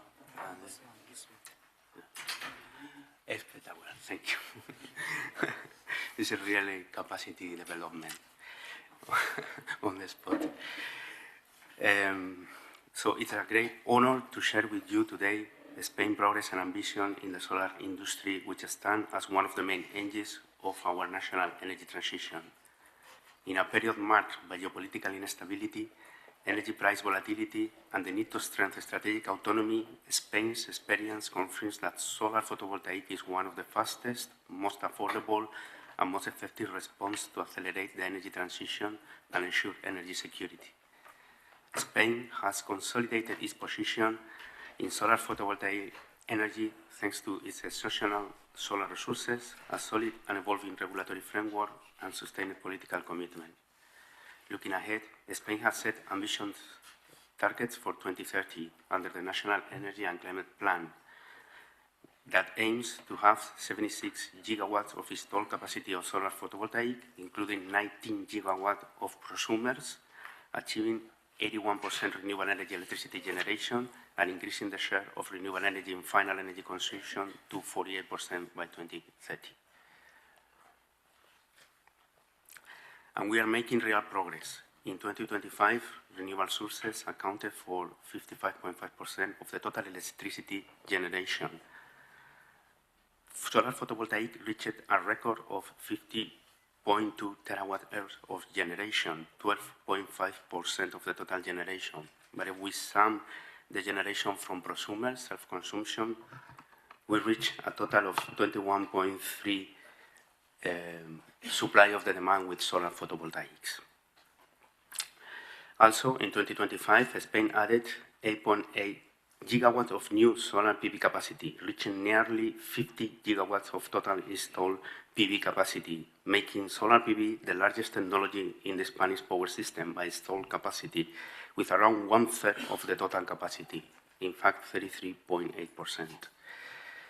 Self-consumption has become one of the main drivers of solar growth, with an accumulated capacity of 9.3 gigawatts, supported by a new regulatory framework to facilitate collective self-consumption project and distributed storage.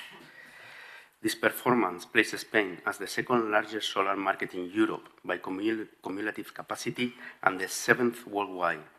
In the field of solar PPAs, Spain maintained its European leadership and showed a strong resilience despite market deceleration.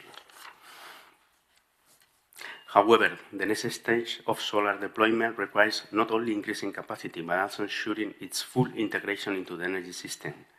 Behind the meter and utility-scale storage will be essential to ensure the sustainability of the solar growth. Spain is working intensively towards the target of 22.5 gigawatts of storage capacity. Spain already has the capacity to produce up to 65% of the value chain of the photovoltaic plant. So for us, it's also green industrial development, with a strong capacity in investor, trackers, structures, and plant design. We keep working on technological sovereignty and sustainable access to critical raw material aligned with the European Commission Critical Raw Materials Regulation.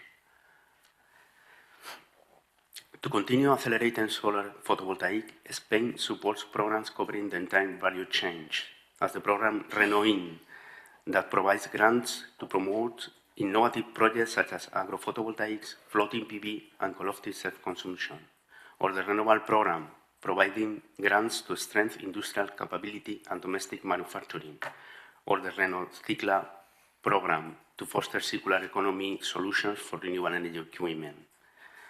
Spain is also developing renewable accelerator zones in line with the Renewable Energy Directive to facilitate renewable deployment by accelerating permitting in sustainable areas, including degraded industrial and urban land. Turning to the socioeconomic and environmental benefits of the solar sector in Spain, it has reduced dependence on fossil fuel imports, strengthened energy security, and contributed to lowering wholesale electricity price volatility. The sector avoided 17.7 million tons of CO2 emissions. It also contributed 4.6 billion to Spain's GDP and support around 147,000 jobs. At the same time, Spain is fully aware of the challenges associated with a power system with increasing sales of variable renewable generation, and we are eager to exchange experience with countries facing similar situations. Large-scale solar integration requires grid stability and flexibility, expanding interconnection, accelerating the deployment of energy storage. We are also addressing emerging challenges associated with the high solar penetration, such as curtailment and periods of zero prices. Through new market approaches, additional storage deployment, and demand-side flexibility, we believe we can overcome these new challenges. I would like to conclude by reaffirming Spain's commitment to international cooperation within the framework of the International Solar Alliance towards our shared goal of accelerating an affordable, secure, and sustainable energy transition for all nations. In this regard, Spain's priorities to cooperation with ISA include supporting impact-oriented initiatives aligned with existing effort, ensuring efficient use of resources, strengthening industry engagement, and stakeholder coordination. In particular, Spain aims to promote innovative and inclusive solar solutions, including new deployment models, local value chains, social acceptance, and circular economy approaches. Thank you very much for your attention.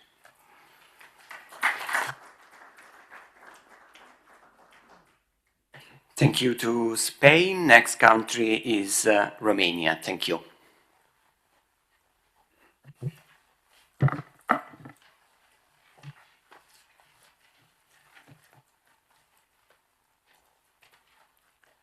Hello, everybody. Mr. General Director.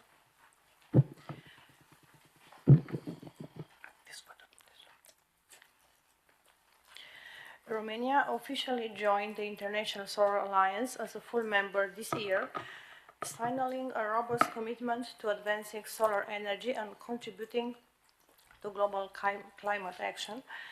The framework agreement of the ISA being formally signed by the President of Romania. Romania is currently undergoing one of the most dynamic renewable energy transition in Central and Eastern Europe, with solar energy emerging as a central pillar of the country's long-term energy strategy. Over the past several years, Romania has experienced accelerated growth in photovoltaic generation capacity, particularly in the residential and commercial sectors, while also expanding investments in utility-scale renewable projects, battery storage technologies, and electricity grid modernization. This transformation has been driven not only by the European Union's climate objectives and decarbonization commitments, but also by the broader geopolitical and economic realities that have highlighted the importance of energy security, supply diversification, and domestic generation capabilities. Romania's participation in the 7th meeting of the International Solar Alliance provides an important opportunity to present the country as an increasingly significant actor in the regional energy transition. Romania is in a position to demonstrate how accelerated solar deployment combined with investments in digital infrastructure, storage technologies, and transmission modernization can contribute simultaneously to climate objective, economic competitiveness, and long-term energy resilience.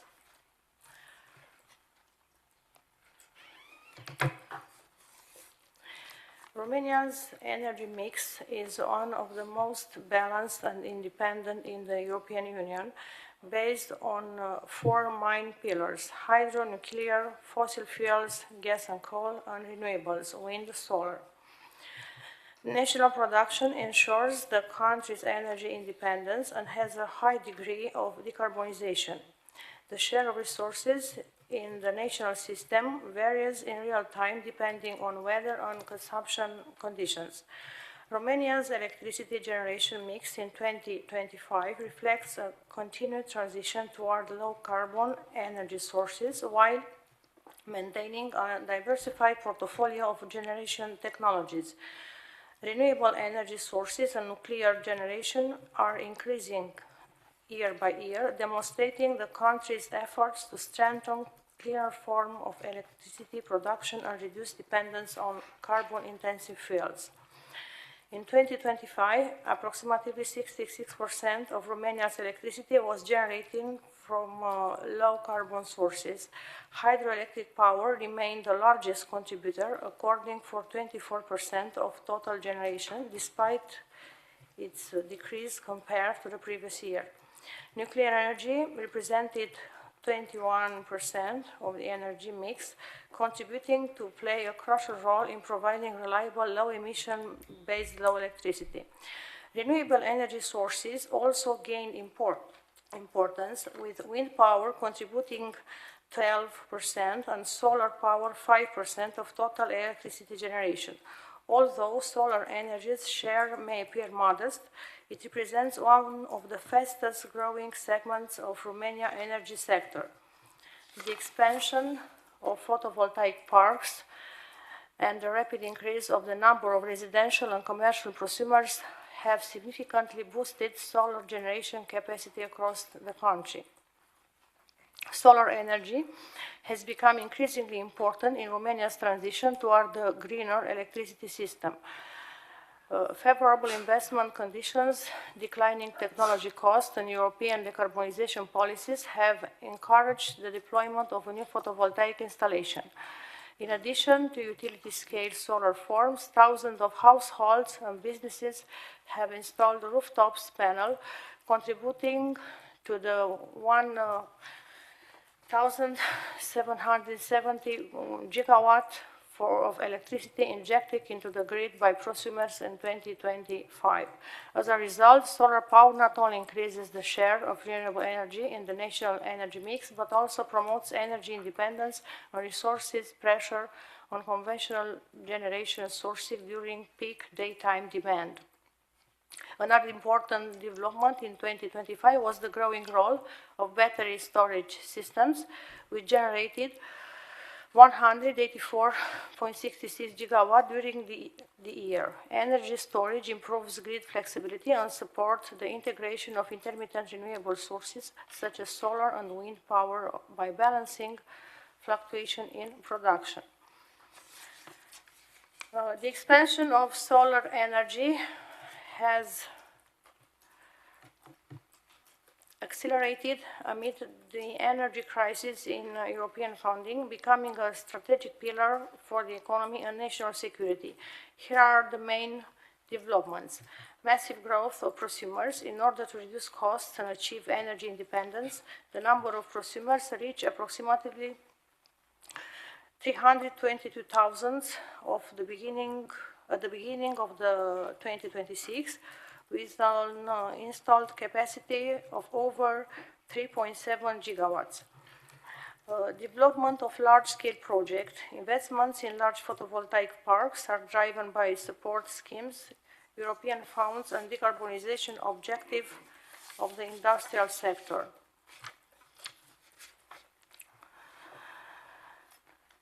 Solar energy, about the solar energy and the energy security. Romania has the key structural advantages for accelerated solar development,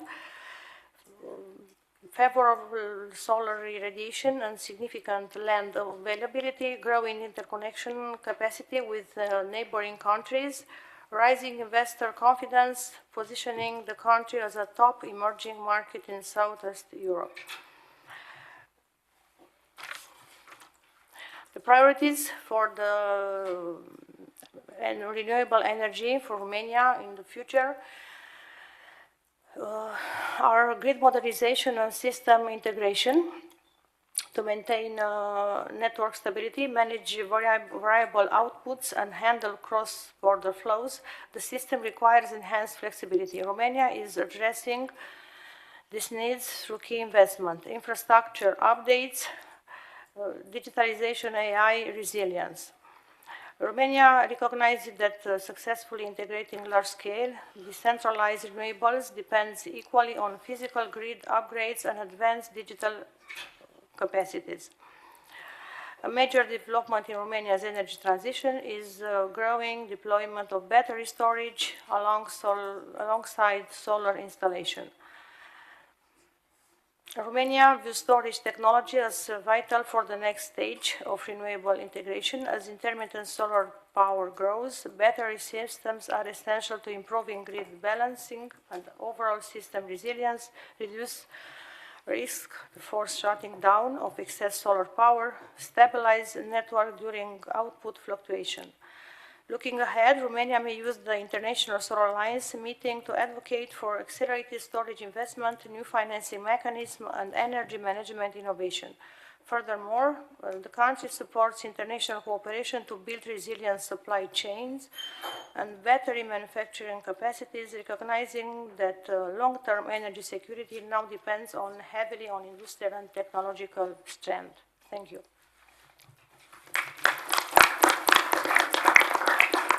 Thank you to Romania. Due to time constraints, I invite members to speed up as much as possible their presentations. So now I give the floor to Luxembourg. Thank you. Thank you, Chair. Thank you, DG. First, I would like to congratulate you for organizing this meeting, also for all what you achieved, what ISA has achieved in last year. Thank you. We are now, since a few months, full member of ISA, so we would like to give a quick presentation what the developments are in Luxembourg regarding solar energy, what the challenges are, and also what we do to tackle these challenges, maybe give you some insights what can be done in the future. So it's the green one, yes. So what are our targets in Luxembourg? Thank you. We are basically bound by the RED III targets of 42.5 consumption of renewable energies in our total consumption. So what do we have in Luxembourg? We basically have wind, solar, and biomass.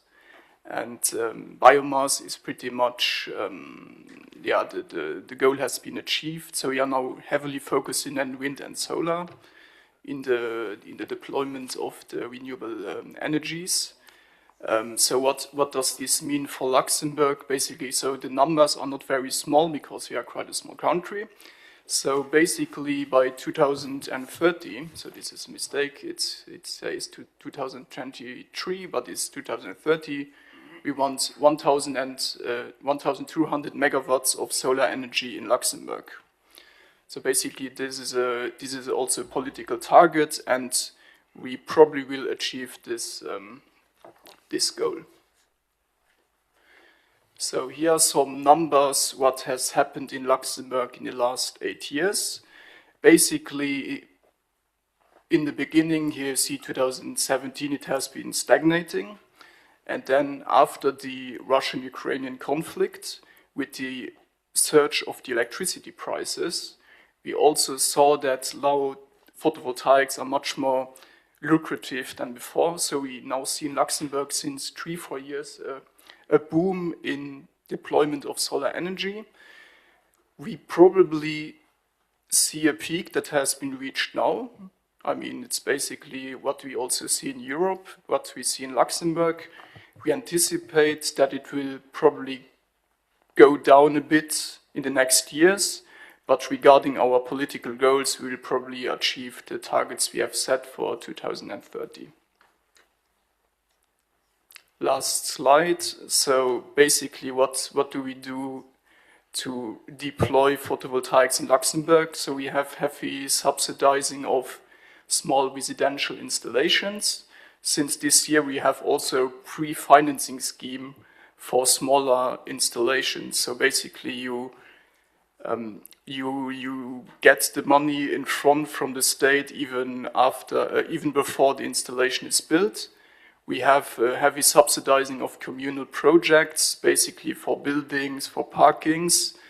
We also have large-scale tenders for bigger solar installations. We have investment aids for example, parking lots, industrial buildings. We have OPEX aids for the same buildings, for the same parking lots, and maybe because of this discussion about agri-photovoltaics, we have this since 3 years in Luxembourg. Now we started a third tender in Luxembourg for agri-photovoltaics. It's basically you combine agriculture, you combine biodiversity with deployment of solar energy, and we have seen quite considerable numbers here for large-scale installation, so it's pretty interesting development.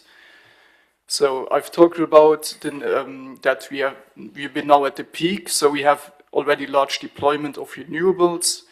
So what are the challenges? And they are quite heavy. So basically we want to have a flexible use of the grid to reduce grid constraints. That's what we are working on.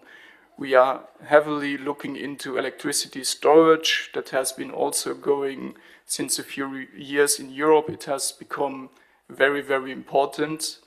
And also we want to further increase grid capacities, because now the deployment has been so fast that we see small grid constraints here and there. So we basically, as a country, we invest in the grids. Thank you very much. Thank you to Luxembourg. Now the floor goes to Germany. Thank you. Thank you very much, Chair. And I'll try to get through quickly. Good morning once again. My name is Tobias Rinke from the Germany's Federal Ministry for Economic Affairs and Energy. And I will take a bit more of give you an overview of where Germany stands on renewables in general, our targets, current status, and the policy priorities shaping the road ahead. Thank you very much. Try to be close to the mic. I'll do that. Thank you. I'll start with the framework, what Germany has committed to legally and politically. Germany operates under binding climate legislation. Our Climate Protection Act requires a 65% reduction in greenhouse gas emissions by 2030 relative to 1990 levels, with full climate neutrality by 2045. On the electricity side, the Renewable Energy Sources Act, the EEG, sets a clear pathway: at least 80% of electricity from renewables by 2030 and close to 100% by 2035. One policy shift worth noting, the current government has stepped back from some of the more prescriptive sectoral targets of the previous administration, specifically the goals of 15 million electric vehicles and 6 million heat pumps by 2030. The focus is now more on enabling frameworks and cost reduction rather than strict numerical mandates in every sector. So where do we actually stand? Somehow the colors are a bit difficult to read, but or mixed up. Between 2019 and 2025, Germany's electricity mix has shifted substantially towards renewables, even as overall generation volumes fell, partly reflecting the efficiency gains and reduced industrial demand. Renewables now cover more than 55% of gross electricity consumption, up from 40% in 2019. And another historic milestone in 2025, solar generation surpassed electricity generation from lignite for the first time. These are structural shifts, not one-off results. In 2025, we added another 21 gigawatts of renewable capacity in a single year, 60.4 gigawatt of solar alone. Looking at the seasonal patterns within 2025, nothing is really surprising. However, it illustrates the variability patterns. Generation peaks in winter month, January at almost 46 terawatt hours when heating and lighting demand is high. Summer months dip somewhat to roughly 36 terawatt hours in August, though solar contribution is visibly larger in the middle of the year. This reinforces why grid flexibility and storage are central to our challenges, which I'll come back to. Also, just a quick look at this chart where the renewable share of total electricity month by month is shown. Annual average was 57%, but the range, as you can see, is dramatic. It's interesting for 2 points. In June, 3/4 of Germany's electricity coming from renewables in a single month. It shows how close we can get to our 2030 target under favorable conditions. But the average and other months show you how far we still have to travel to get there consistently year-round. After looking at the power sector, 2025 also saw important milestones in the broader energy transition. For the first time, heat pumps outsold gas boilers. On transport, EVs reached 90% of new car registration. And Germany's public charging network now exceeds 200,000 points with 9 gigawatt of installed capacity. This matters not just for emissions, but electrification further strengthens the case for renewable energy, also from the aspects of energy security and import dependency. After painting this picture of what is going right, I want to highlight some of the challenges. Grid congestion, as also the other colleagues mentioned. In Germany, renewable capacity is expanding faster than the grid. The core problem is geographic, with the generation happening not at the consumption centers, resulting in redispatch costs. In the case of Germany, this reached nearly 3 billion in 2024. That's a significant system cost that ultimately falls on consumers and industry. Storage is the other gap. There's the large pipeline of storage projects that are stuck in the grid connecting queues. Let me finish with some thoughts on the current priorities of our government. As I mentioned earlier, central energy policy priority is reducing electricity costs. The commitment is to cut the costs by at least 5 cents per kilowatt hour for all consumers, with the different steps mentioned in the slides. I think here, just to highlight the point that for us, the geopolitical backdrop matters as well. The Russia-Ukraine war and instability in the Middle East have reinforced the political case for energy security alongside cost reductions. I mentioned the Climate Protection Act and the EEG at the beginning. There are two major legislative developments in the country. On the one hand, we are legally bound to reform the Renewable Electricity Act, which will expire at the end of 2026. So there, the envisioned shift is towards two-sided contracts for differences, so that operators receive support when market prices are low, but also must return an excess profit when prices are high, to better align with incentives and market the incentives with market conditions. There, the cabinet is expected to pass that law in the summer.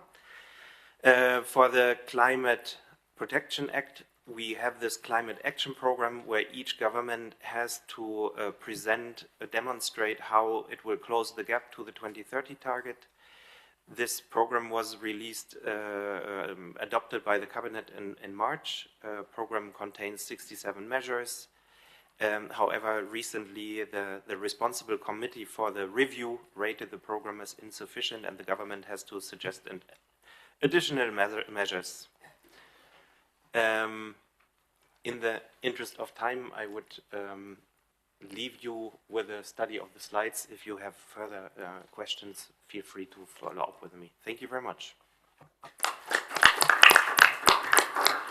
Thank you to Germany. I think that now maybe France wants to take the floor. France, please. Thank you.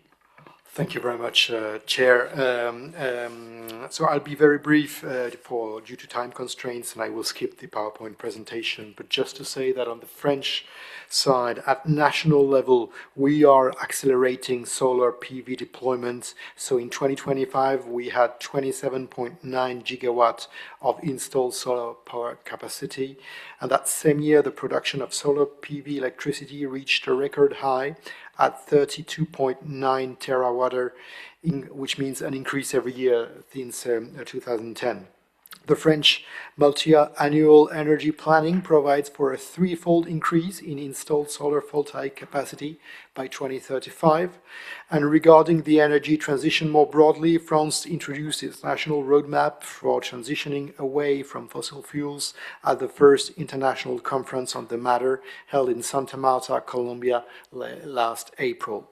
So that's for the national level. Now, second, for the international action. So at the international scale, we also support the deployment of solar power.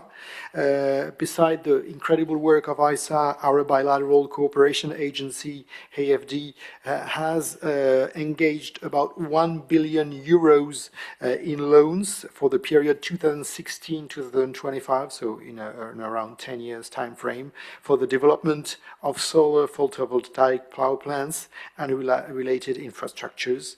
And those infrastructures represent about 800 million watts of installed capacity. 81% of this financing has been allocated to Africa, 13% to Latin America, and 6% to Asia. Thank you very much.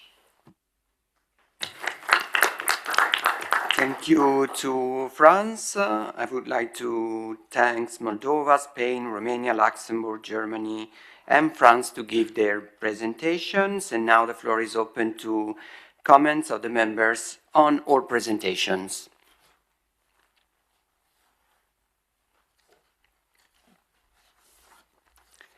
In the absence of any comments, I would like to give the floor to the Director General to respond to Germany's comments on the updates and information on future plans you kindly provided. Thank you, Chair. I first want to also begin by thanking France, Germany, Moldova, Spain, Romania, Luxembourg, again Germany and France for all your support. These are deeply appreciated.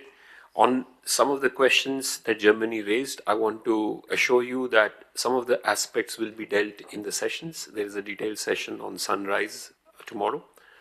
On the Africa Solar Facility, you will hear a lot more about the trilateral collaboration where we have expanded the whole scope of how the Africa solarization would work and how does Africa Solar Facility fit in there.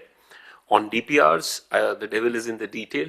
On any country, whichever project you are asking for, we'll be very happy to discuss with you what regulatory framework, how contractually and how PPAs are being designed in those countries. We'll be very happy. And you will get a lot more discussion on GCC tomorrow as well in the session. I will like to mention that from everyone what you have said, first of all, I want to thank you and congratulate you on expanding solar. Every one of you have said how solar is expanding in your countries. It's integral as part of your energy security and national security. The 4 concerns that I heard from all the countries, I will reiterate. We are hearing on how critical storage will be. And we are working on some countries based on their request, but let me tell you what those features are. A, storage has to have a clear policy at generation end, including the regulatory frameworks for looking at round-the-clock and evening peak tenders. Second, we are increasingly seeing a detailed guidelines on behind-the-meter at consumer-level storage principles. And third, for distribution-level voltage stabilization and ancillary services, we are seeing a lot of countries doing distribution-level storage projects as well. This is a combination based on your market structures and others, you'll need a combination. Second, all of you are asking about the importance of solar storage transmission done through digitization. I cannot overemphasize all your issues on stability of the grid and resilience and curtailment require an extensive work on flexibility and digitization. There is a lot of use cases on what AI can do, what digitization can do, in terms of SCADA, DERMS, distribution renewable energy management systems, and digital twins. We are very happy to share. Third is on resilient supply chains. This is a core focus of a just discussion. And finally, the question of new applications of existing technologies like agriculture PV, like BIPV I didn't hear, but I can tell you, for us it's the future in developing world. and about new technologies, especially on storage. We are coming out with a report which is looking at how does technological readiness level, market readiness level, and commercial readiness level will redefine storage beyond lithium-ion batteries and pump storage hydro, what everyone is doing. And this is a very important space. I think Europe especially should prioritize on how you can innovate in coming out with frontier storage technologies. Thank you very much once again. Back to you, Chair.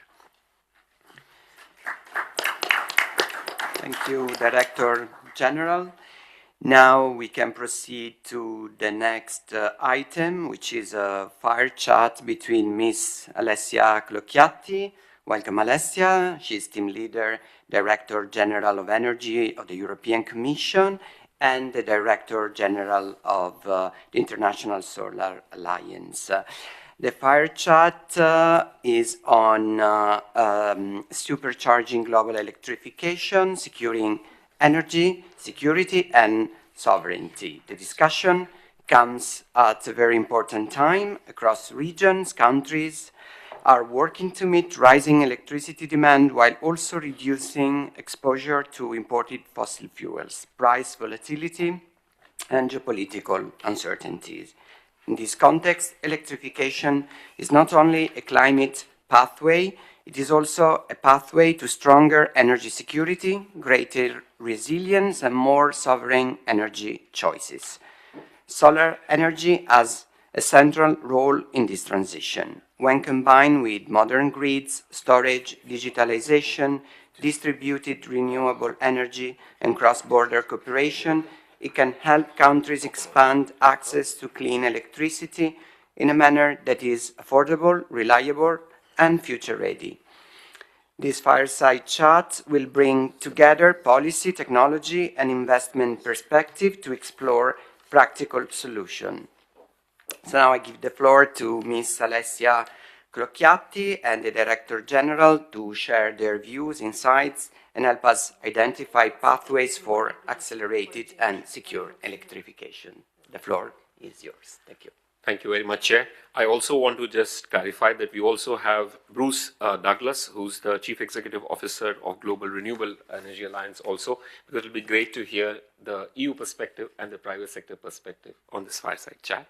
In the interest of the time, we'll probably not take 20 minutes, but maybe 15 minutes. I will ask 2 questions to both of you and be as provocative as possible because the world requires a lot of frank conversations.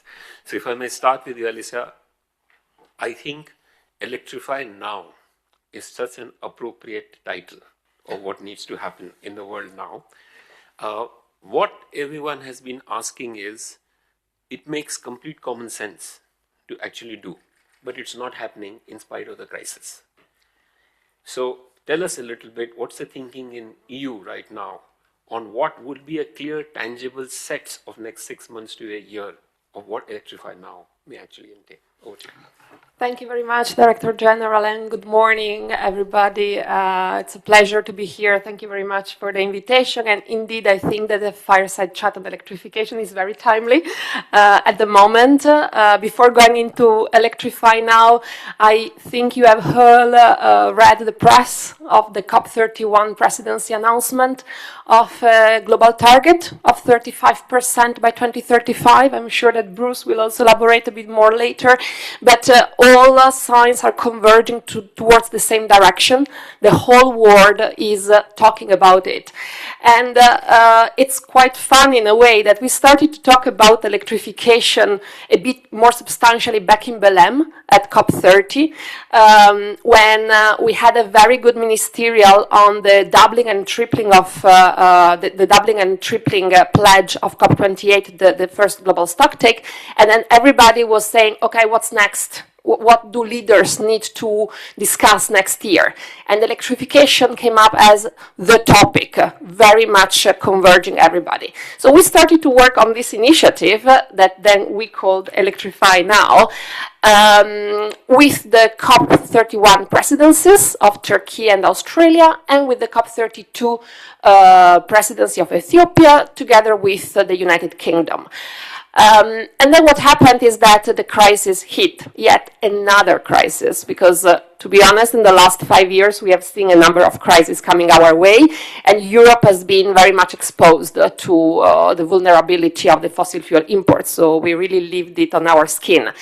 And there we have really decided to reshape this initiative that we were developing around the energy security, energy resilience, affordability, energy access, etc. So in a way, this initiative was born more as a climate environment initiative in the framework of COP, and it has moved very quickly into an energy security, and I would say even generally national security, economic security topic. So this has been a big shift of the last months, and we have seen that this trend is just continuing and increasing. So that's a bit the context. Also, Electrify Now comes in a moment where the European Union is also doing its homework, because we have worked in the last years on our legislative measures, on the targets. Most of you are from Europe, so you are very aware of this. But there was a lot missing. That's why we came out with the GRIDS package last year. It's under negotiation at the moment with the co-legislators, and we will soon present an electrification action plan where our president has promised an ambitious target. It's still under discussion, but we do hope it's going to go in the most ambitious direction. So in a way, Electrify Now, what does it want to do? It wants to elevate the topic at the highest possible level in the international agenda, and not only the international energy agenda or the international climate agenda, but the international leaders agenda, because it has to be seen as a topic that goes beyond our bubble, our climate, energy, environment bubble, but it has to talk to everybody, so to the financing, to the economic, to the defense, to the security. It has to be a whole of government approach where everybody has to understand why we have to move into that direction. So that's the main objective of this initiative. Concretely, what we want to do, we want to showcase what we are already all doing. ISA is an excellent example of concrete initiatives that are happening all over the world on scaling up solar generation. A lot is happening all over the place. The thing is that it's not that visible all the time. So our work is to take everything that is out there, bring it together and elevate it so that leaders can really speak with one voice and really show that that's the way to go. The other thing that we hope is going to happen is that in the next couple of years, electrification will really be scaled up. That's why we are working closely with financial institutions, where we hope that more investments from both public and private sector are gonna flow in that direction, and of course with industry. And Bruce has been working quite a lot in the last months also to put together an industry campaign on electrification. So I would stop now in the interest of time, and then I can further elaborate. Thank you. Thank you. So Bruce, from a private sector perspective, give us a framework. It's a crisis. Great opportunity to go from 20% primary energy electrification to at least 35%. What needs to happen when you say from the private sector perspective on policy, regulation, incentive, or financing or de-risking? Thank you, Director General and Ashish, and thank you for the invitation to be here today. As Alessia said, we've been working very closely with governments and the European Union over the last 6 months to develop this electrification initiative. I was actually in Bonn 2 days ago with Minister Karam and Minister Bowen, the two COP president designates, in the announcement of this target. The target, let me be clear, is extremely ambitious. 35% of final energy use, so not useful energy, final energy use is very high. We as the private sector, of course, support it. We've been working for many years on the supply side, the generation, and as mentioned on grids and storage. But this critical discussion about demand needs to take place. This is the fastest and most effective way to transition away from fossil fuels. It creates long-term structural decline in fossil fuel demand. As you see on the screen, there's a range of different electrification rates across the countries, so all starting from different levels. I will just quickly, that's the 35%. So it requires increasing from 0.3% increase per year to 1.3 per year. And as you say, not much is happening at the moment, Ashish. In fact, for 100 years, we've been electrifying the energy system, and we're at 23% today. We need to go to 35% in the next 10 years. Put it in context, China has increased 10 percentage points in the last 10 years. So is it possible? Yes. Is it difficult? Yes. I think the question, as you rightly ask, is what needs to be true in order for this to happen? And there's 4 things we would ask for. One is very clear national plans. So locate electrification in the center of your energy transition plans. So it's both supply and demand. The second is work on taxes and subsidies. In many European countries, the taxation on electricity is still 3 or 4 times what it is on gas. That needs to be balanced. Simply move, I say simply, it's much different, move the taxation on electricity to general taxation. Also balance subsidies would be a good move.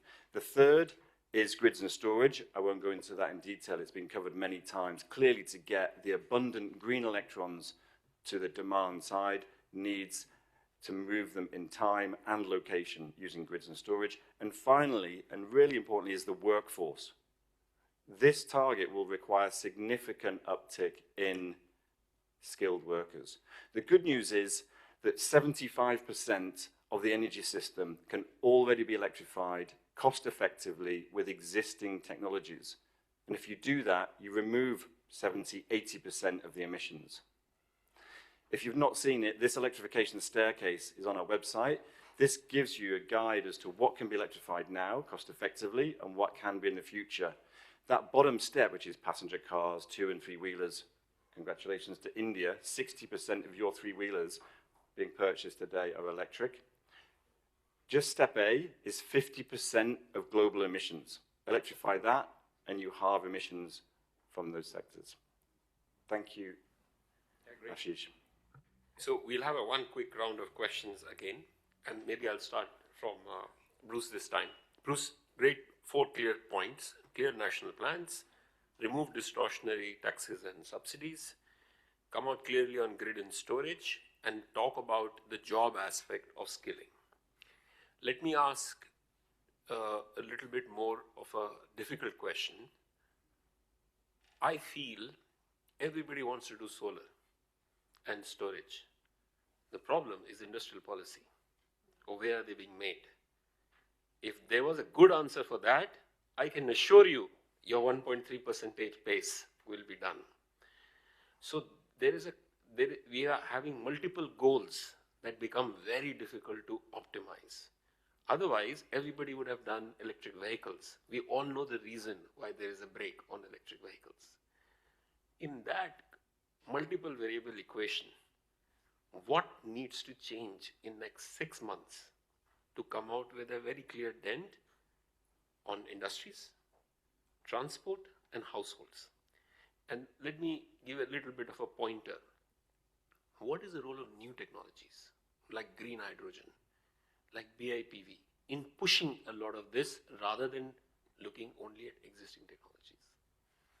Great question, Ashish, and quite difficult. I mean, industrial policy is central to this.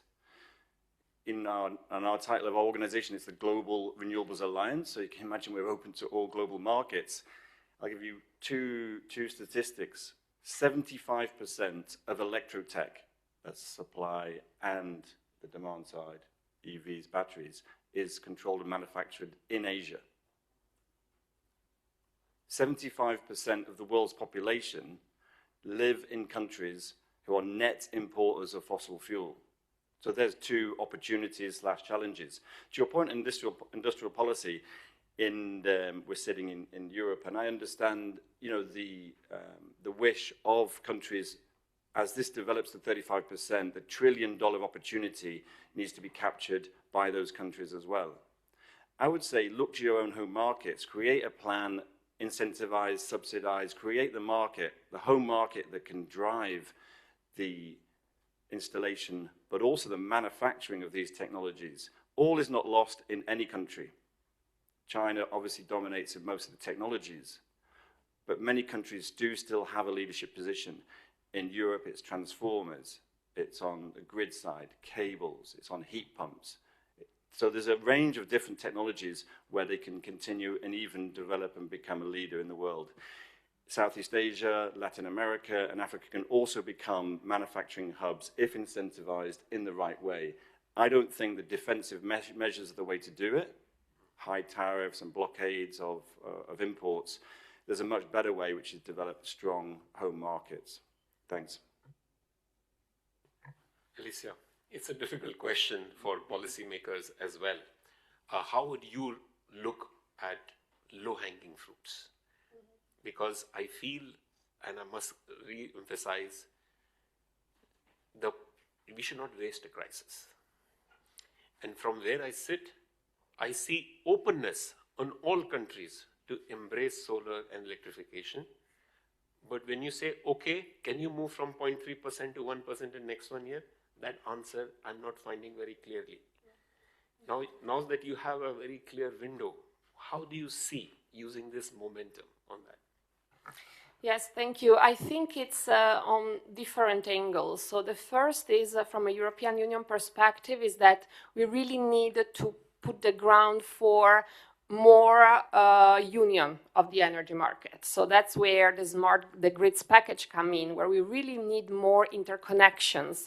We need some fast permitting. So there are a number of measures that governments and policymakers need to take to accelerate action. That's our homework. The second part is about industrial policy, super important, and that's where we need also to equip our industry, our entrepreneur with the right tools. Because indeed, and just to be honest, the situation is not the same in all our member states. Those member states invested more in renewables, in clean power generation domestically, were much better placed in facing the crisis compared to the others. So also, you know, in a way, they give the example of the fact that where industry is investing more in clean energy, it pays back, it's cost competitive. And this is where we need to show that there is a business case and that it's convenient. We are not just gonna do it for climate and environment, which we have to do, but it's also because it helps to be competitive. And from this point of view, there are a number of measures that we are taking in terms of diversification of imports to make more resilient supply chains, for example, or having international partnerships to attract investments, to have foreign investments coming to Europe. So we have really to populate the whole Europe with instruments and tools for companies to be able to scale up, because as you say, they are there and they are ready to go for it. But there are certain barriers that need to be faced, and that's also the role of policymakers. So that's my not easy and simple reply. But maybe on low-hanging fruit, I mean, there is a lot happening in many countries. For example, heat pumps. They are there, the use is just increasing, so it's a low-hanging fruit. Electric vehicles. On industry, it's a bit more complicated when we talk about decarbonization of industry. When it's about low, medium temperatures, it's happening. It's just, again, and it's back to my point before, not always visible. So maybe some people are doing it, but people don't know that it's happening, and so it's difficult to attract further investment. So that's where we need to work in the next 6 months. Thank you very much for that very honest and clear. If you may allow me, in addition to electric vehicles and heat pumps, we feel digitization for greater integration of distributed renewable energy will also go a long way.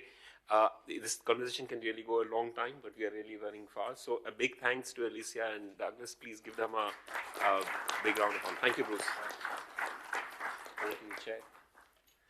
Thank you so much. It was a very interesting conversation. I think that next item on the agenda is a photo group. if I'm not mistaken, then a well-deserved coffee break. We exceeded already time limit, so we need to make it, I think, shorter, and then we will resume our meeting. Thank you so much. Thank you, Chair. We will have two colleagues innovate a little bit for the group photograph. We request all colleagues who are seated behind the flag of North Macedonia on my right and behind the flag of France to my left to join at the head table. We'll arrange for the photographs to be clicked from the front. So all colleagues behind the flag of North Macedonia can come join the head table. Behind the flag of the French Republic may come join the head table. We request all other colleagues to remain seated, please.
15 minutes coffee break and then reassemble at 11:15. Thank you very much.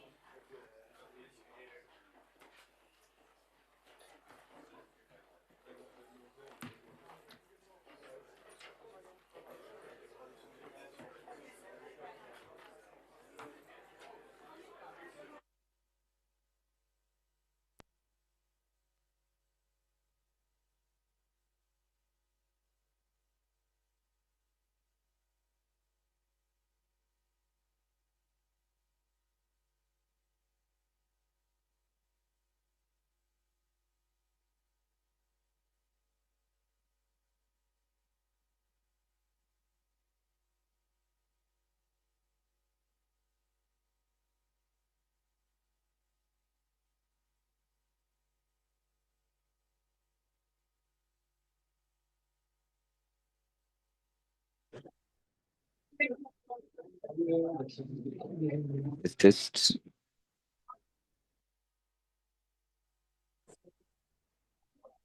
Test son, test son. Okay, it works.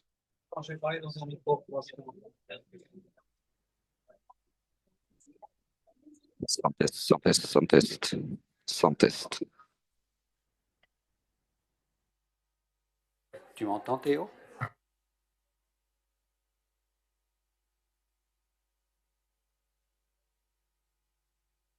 Hello, do you hear me now?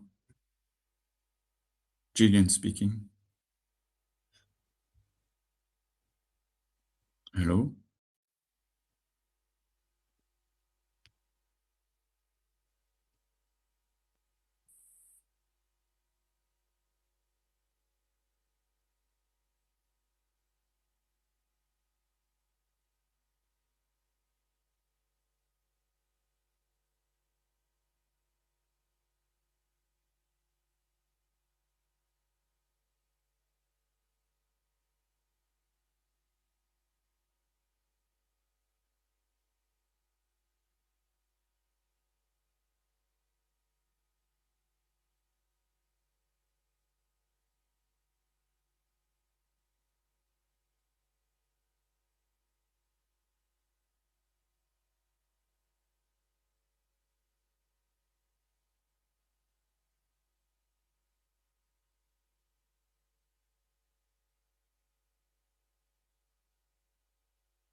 Ladies and gentlemen, Excellencies, please settle down. We'll be beginning shortly.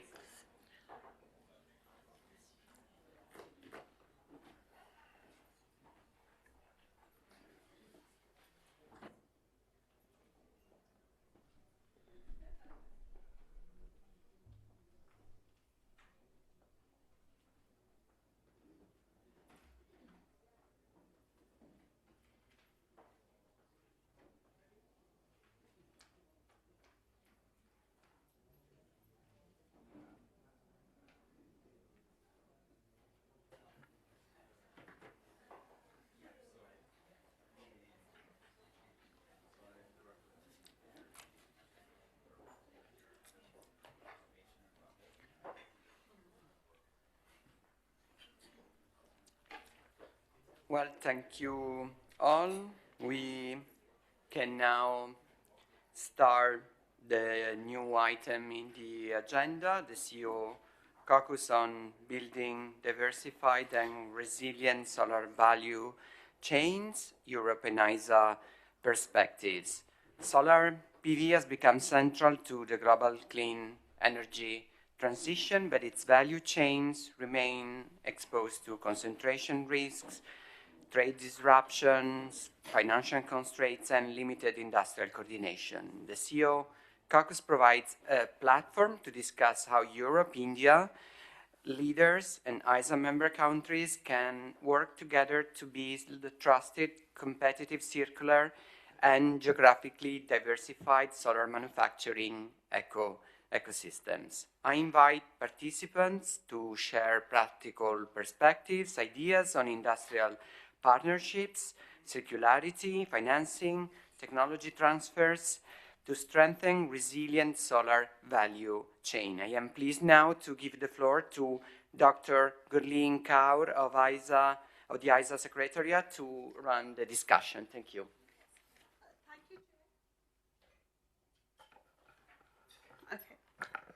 Thank you, Chair.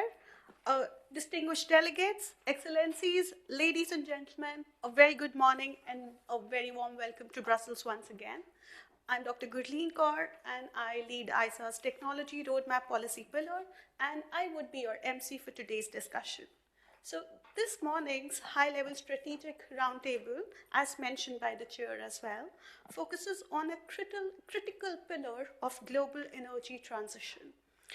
How do we build resilient, trusted, diversified, and future-ready solar value chains? So recent geopolitical developments have reminded us that energy security and industrial resilience are increasingly interconnected. As we welcome the electrification target to raise the share of energy demand from electricity from 20% to 35% by 2035, by the COP presidency, the ability to access technologies, equipment, skilled workforce, finance, and sustainable manufacturing ecosystems have also become a very, very strategic priority right now. So this roundtable will bring a unique combination of policymakers, industry leaders who are sitting amongst us, research organizations, and very international partners to explore how Europe and ISA member countries can collaborate to shape the next phase of global solar industrial development. So we are particularly grateful for all our distinguished speakers, guests, and participants for joining today. So to set the discussion in motion, I would like to invite Director General ISA, Mr. Ashish Khanna, to please share his opening remarks for the session. Mr. Khanna, the floor is yours. Thank you, Chair. Thank you, Gurleen. Excellencies, industry leaders, colleagues, and partners. Solar energy is no longer an alternative. It's the backbone of the global energy transition. We all have seen that how almost more than 3 terawatts worldwide has been installed. And yet the deeper question before us today is not how fast we deploy solar, but also how securely we build it. Because today, while demand for solar is global, manufacturing is not. The concentration of critical stages of the photovoltaic value chain, from polysilicon to wafer, cell, equipment, and specifically materials, including going beyond the solar PV to now looking at inverters and cybersecurity, exposes Europe and the entire global south to structural vulnerabilities. Price shocks, logistics disruptions, trade barriers, or geopolitical tensions can immediately slow deployment in very countries that need solar the most. For many developing countries, solar is not just climate policy, it is energy access, it is economic resilience, it is development and economic sovereignty. And therefore, supply chain diversification is not a protectionist agenda. It is a development imperative. At the International Solar Alliance, we see diversification not as fragmentation, but as a distributed strength. We envision a future where solar manufacturing ecosystems are more geographically balanced, technologically collaborative, and economically inclusive.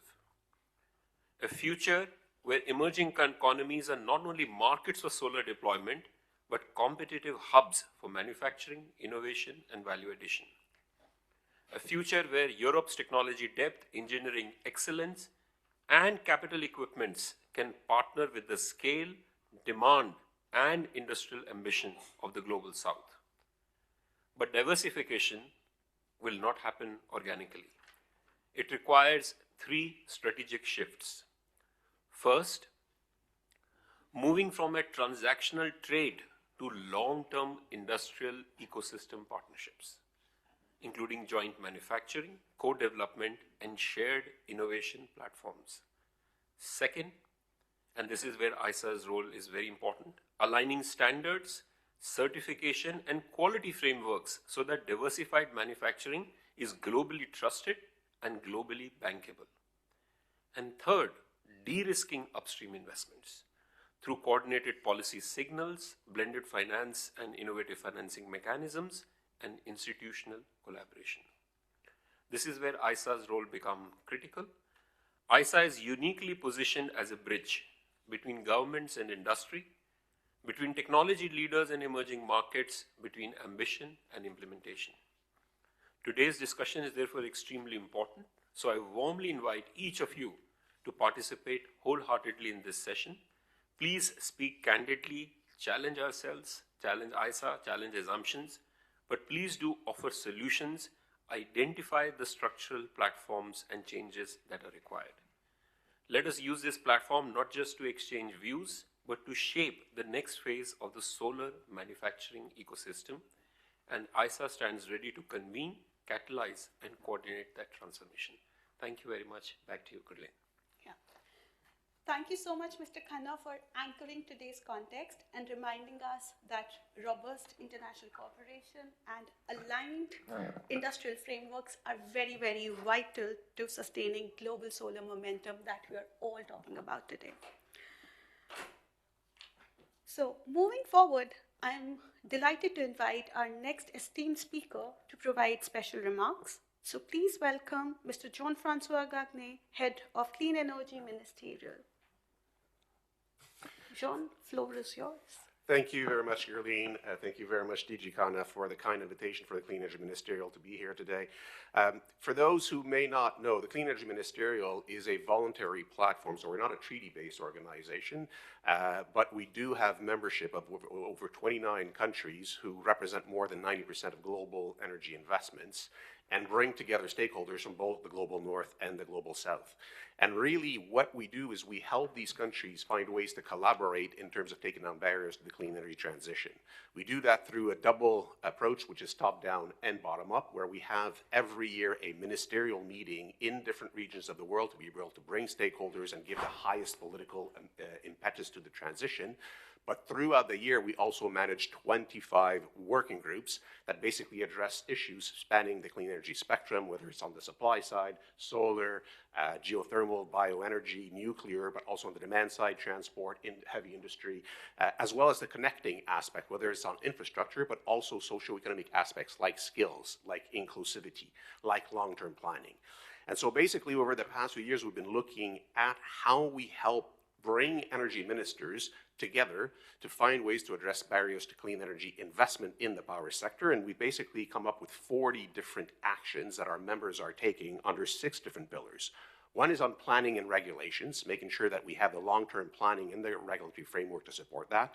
The second one is making sure that infrastructure is flexible and also what we can do in terms of expanding, modernizing, and digitalizing grids. Then we also look at the demand sectors. We've heard about the Electrify Now aspect. We've been working on the different demand aspects for a long time. We look at also the people aspects, skills, inclusivity, but also very importantly, we address supply chains. And on that, we've been really looking at doing a lot more work into that more recently. And again, our view from there is the holistic approach. We heard this morning about, the transition transcends more than one. It's not just energy minister, you need infrastructure minister, you need industrial ministers, you need finance ministers to all have a common vision. So be able to think holistically in terms of the planning of that aspect. Making sure regulators are here and basically are able to provide the regulatory tools to ensure supply chain resilience. That right now, in terms of what you can stock in terms of different components is rate-based, and you need to basically look at how regulatory frameworks can help in that respect. And not to forget that the people are a major part of that supply chain, and make sure that we have the skills and the workforce in that area. So we've been collaborating with ISA, other stakeholders. I see IRENA, UNIDO, World Bank here to address some of these issues. We've released a few reports on cost modeling for supply chains in terms of how to do that, but also how collaboration actually can help advance this. So for this, really looking forward to today's discussion, really hear the call for that collaboration. That collaboration has multiple dimensions. It is government to government. It's making sure that internationally we can create those partnerships that will provide sustainable and reliable supply chains. But it's also government and industry, making sure that there is an opportunity for sustainable economic development in terms of the setting up of these supply chains. And it is also making collaboration with local stakeholders, making sure that these supply chains provide as much domestic value as possible. So really hoping to hear from this, really hope that we can continue that discussion when we go to Riyadh from October 11 to 13 to our ministerial, and hope to see many of you there to continue that discussion then. Thank you. Thank you so much, JF, for those insightful remarks and for the continued collaboration between SEM and ISA on various initiatives that we have been working on. So, ladies and gentlemen, a key milestone of today's gathering is the launch of an important knowledge resource that advances our shared vision of sustainability and circularity in the clean energy transition. It is my privilege to announce that we are about to launch our first knowledge product under the Sunrise platform by ISA, which is Battery Recycling Guidelines for ISA member countries, advancing circular battery value chains. This report has been developed through extensive consultations with 123 stakeholders from 24 plus countries. These guidelines provide a practical framework to support ISA member countries in strengthening battery recycling ecosystems, fostering international collaboration, and promoting sustainable battery lifecycle management. As battery deployment accelerates worldwide, circularity will be essential to ensuring that today's clean energy solutions do not become tomorrow's waste challenges. Through this publication, ISA reaffirms its commitment to helping countries transform end-of-life batteries into valuable resources and build resilient circular value chains. With that, I invite our distinguished dignitaries to officially launch the report. Mr. Khanna, DG ISA, Mr. Gagne, Head CEM, Chair of RCM Europe, Italy, Mr. Perzola, and Professor Jan Marius Peters, Honorary Advisor to ISA's Program on Solar PV and Battery Waste Management and Sunrise, to please be part of the official launch. Thank you.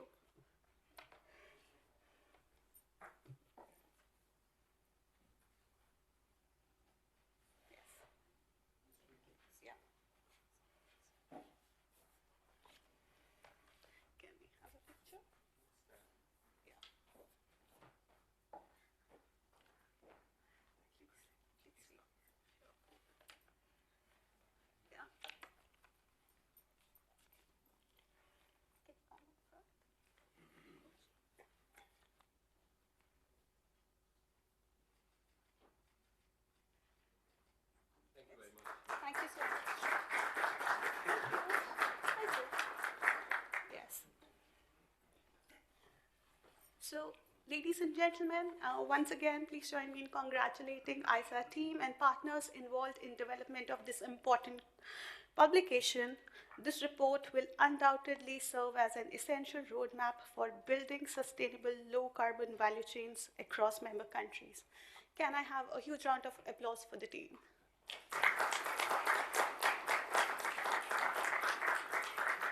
Thank you. And now we'll move to the next segment, which is the context setting segment. On your tables, you would find brief notes summarizing key insights from recent ISA's consultations, including discussions at ISA's regional committee meetings last year and industry dialogues that held during Intersolar this year. These consultations revealed a common message. The challenge is no longer defining the need for diversified solar supply chains, but accelerating industrial execution through stronger partnerships, finances, and coordinated action. And to set the scene, we have a presentation. Can we please have the presentation? Yeah. So, 3 years ago, ISA initiated this conversation because we recognized that solar supply chains had become a very strategic issue for energy transition. At that time, the question was very simple. How do we reduce the concentration risk? And today, however, the question has evolved with a lot of geopolitical uncertainty. How do we build resilient solar ecosystems capable of supporting a secure, affordable, and sustainable energy future? So as you can see in the slides, the global solar story is one of remarkable success, as we have discussed. The demand is rapidly globalizing, 3 terawatt installed across the globe. Countries across Europe, Africa, Asia, Latin America are accelerating deployment at an unprecedented pace. And we also heard some of our member countries talk about huge demand in their countries and how they are moving. Yet, the supply base serving this demand remains highly concentrated, mostly in a single country. As this slide illustrates, the upstream manufacturing for polysilicon, wafers, cells, modules remain overwhelmingly concentrated in a single geography. 1,500 gigawatt of polysilicon, 1,200 gigawatt of wafer, 1,600 gigawatt of cell, and 300 gigawatt of module manufacturing capacities come from a single country. Battery supply chains also exhibit similar trends. This mismatch between concentrated supply and increasingly distributed demand creates a very systemic exposure that we're about to talk about. And these recent events in the Strait of Hormuz have reminded us how real these risks are and how these could lead to energy security and also inflation in many countries. Geopolitical tensions, disruptions in Middle East, shipping constraints, and logistic bottlenecks, as highlighted here, have translated into delays, cost of escalation, and uncertainty for developers and investors alike. Supply chains have therefore become more than an industrial issue, and now they are an energy security issue.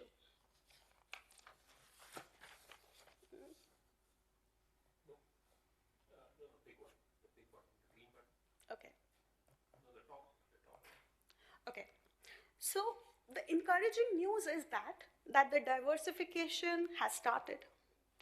Manufacturing capacity is emerging in new regions. Countries are introducing industrial strategies and incentive mechanisms.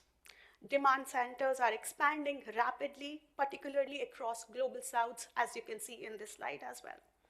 However, these efforts remain fragmented. As you can see, there are certain high growth areas in certain parts of global south, but then these are also certainly concentrated in that area. So, through ISA's consultation with governments, industry leaders, and international organizations, several common themes have emerged. No region can build supply chains alone. Industry faces uncertain demand signals. Investments require predictable returns as well as our private sector shares with us. manufacturers face skill shortages and financing constraints. Meanwhile, the policy fragmentation risks creating inefficiencies and duplication. In other words, challenge is no longer whether diversification is necessary. The challenge is how we coordinate diversification effectively. So, over the last few years, ISA has developed elevated supply chains onto the global agenda. We have developed knowledge products, built communities of practice, and strengthened understanding of resilience challenges. But perhaps the most important lesson is that the challenge itself has evolved. Solar is no longer simply about deploying modules. It has become critical infrastructure. Storage is becoming inseparable from deployment because we are talking about co-location, specifically in the area or times of DRE. Circularity is emerging as a strategic necessity. Software, power electronics, system intelligence increasingly now determines resilience. Therefore, the diversification also must evolve, from diversifying supply chains to building resilient solar ecosystems. So much of today's discussion in the supply chains area still focuses on geography, where modules are produced, where the cells are produced, where batteries are produced. These questions remain important, but geography alone reduces supply risk. It does not necessarily deliver system resilience, which is very important. ISA therefore proposes thinking about diversification across 3 dimensions. First, yes, we acknowledge we need to diversify geographically, expand sourcing regions. Second is technological diversification, encouraging multiple technology pathways, including emerging technologies like perovskites, BIPV, and also design for circularity. And third, functional or component level diversification, strengthening resilience across the components that actually keep the system operating. This broader perspective better reflects the complexity of modern energy systems. This brings us to what I believe is the most important message of today's presentation. And I don't know why the colors here look very different from how I prepared them. So the idea here is we need to reframe solar, not simply as a manufacturing value chain, but as a critical energy infrastructure. As you can see on the slides, the bottom of this stack still sits very familiar components as polysilicon, wafers, cells, and modules. And these account for 50% of the plant capex and remains exposed to concentration and volatility. But moving upwards the stack, as you can see, we find components that increasingly determine reliability and resilience. Physical BOS, energy buffers, inverters, battery management systems, protection devices, power electronics, inverters, and even energy management systems and forecasting tools. AI-enabled dispatch and cybersecurity is also very important in this infrastructure stack, which though represents a relatively small share of cost, but has disproportionate impact on reliability when we're talking about kill switches in terms of today's day and era.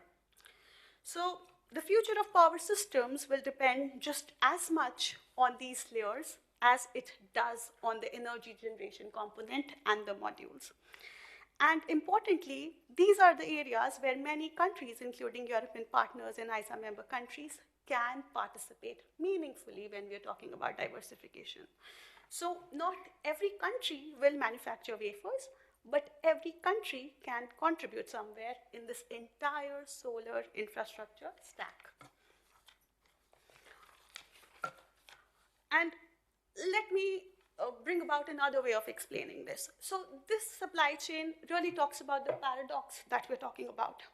The highest supply risk remains concentrated in manufacturing, as you can see in the bottommost line, and it is marked by the red dot. So, yet the functioning of the energy system increasingly depends upon the higher layers. As you can see, we move from medium to green. to orange to green, and green is the lowest supply concentration as well, as we can see. So the future of diversification strategies cannot simply stop at manufacturing. They must encompass the entire system. This includes storage integration, power electronics, digitalization, system intelligence, and increasingly AI, as you can see. So the supply concentration is the lowest in the AI level, system intelligence level, but that's the area where we have to focus the most in terms of managing the entire grids, modernization, and areas. Now the question is, where do we go from here? So ISA proposes 3 priorities. First, shift the approach. Move beyond geography-led diversification and move towards ecosystem-led resilience. Second, expand the scope. Diversification should encompass storage, power electronics, digital control, and emerging technologies, which means both technological and functional level diversification. Third, align market signals. Industry cannot invest without certainty. So this requires coordinated policy frameworks, innovation financial instruments, and stronger public partnerships. Perhaps most importantly, we must bring industry into this conversation, not as observers, but as co-creators. And that is our effort that we are going to discuss today with industry as part of the CEO caucus. A consortium-based approach involving governments, manufacturers, financiers, technology providers, and developers, in our opinion, can help translate ambition to implementation. And allow me to conclude with one final reflection, and this is reflection from my end, having worked in the area of supply chains, manufacturing for a very long time. As per our group, the first phase of energy transition was about deploying renewable energy at scale. The next phase will be about ensuring that these systems are resilient, intelligent, circular, and secure, most importantly. Europe and ISA has this very unique opportunity to shape this future together through collaboration on strategic supply chains and through partnerships that ensure benefits of this transition reach all regions of the world. Because ultimately, our objective is not simply to diversify where components are produced, but it is to build resilient ecosystems that strengthen energy security, support economic competitiveness, and accelerate climate action. Our globe is shared, our sun is shared, and the climate challenges that we face are shared as well. The solutions, therefore, must be shared too. Thank you.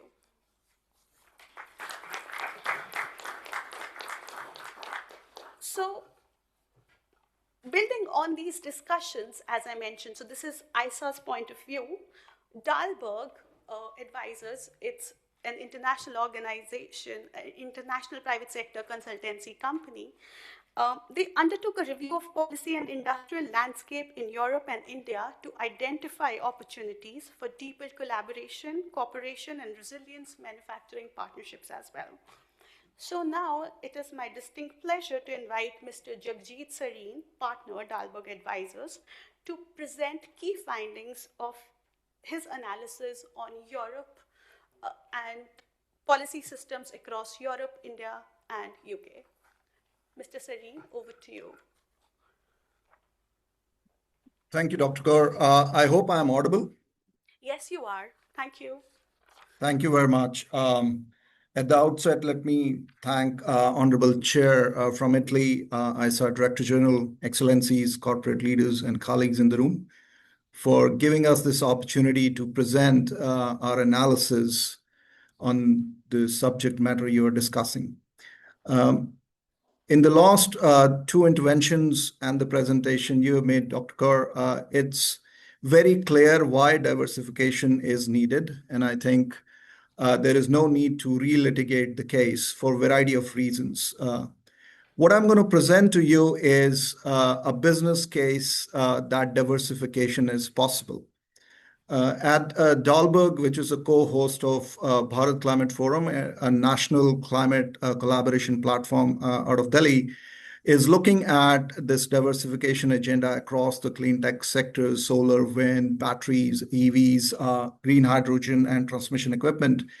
And the presentation today I'm going to make brings an economic case of supply chain linkages between India, EU, and the UK.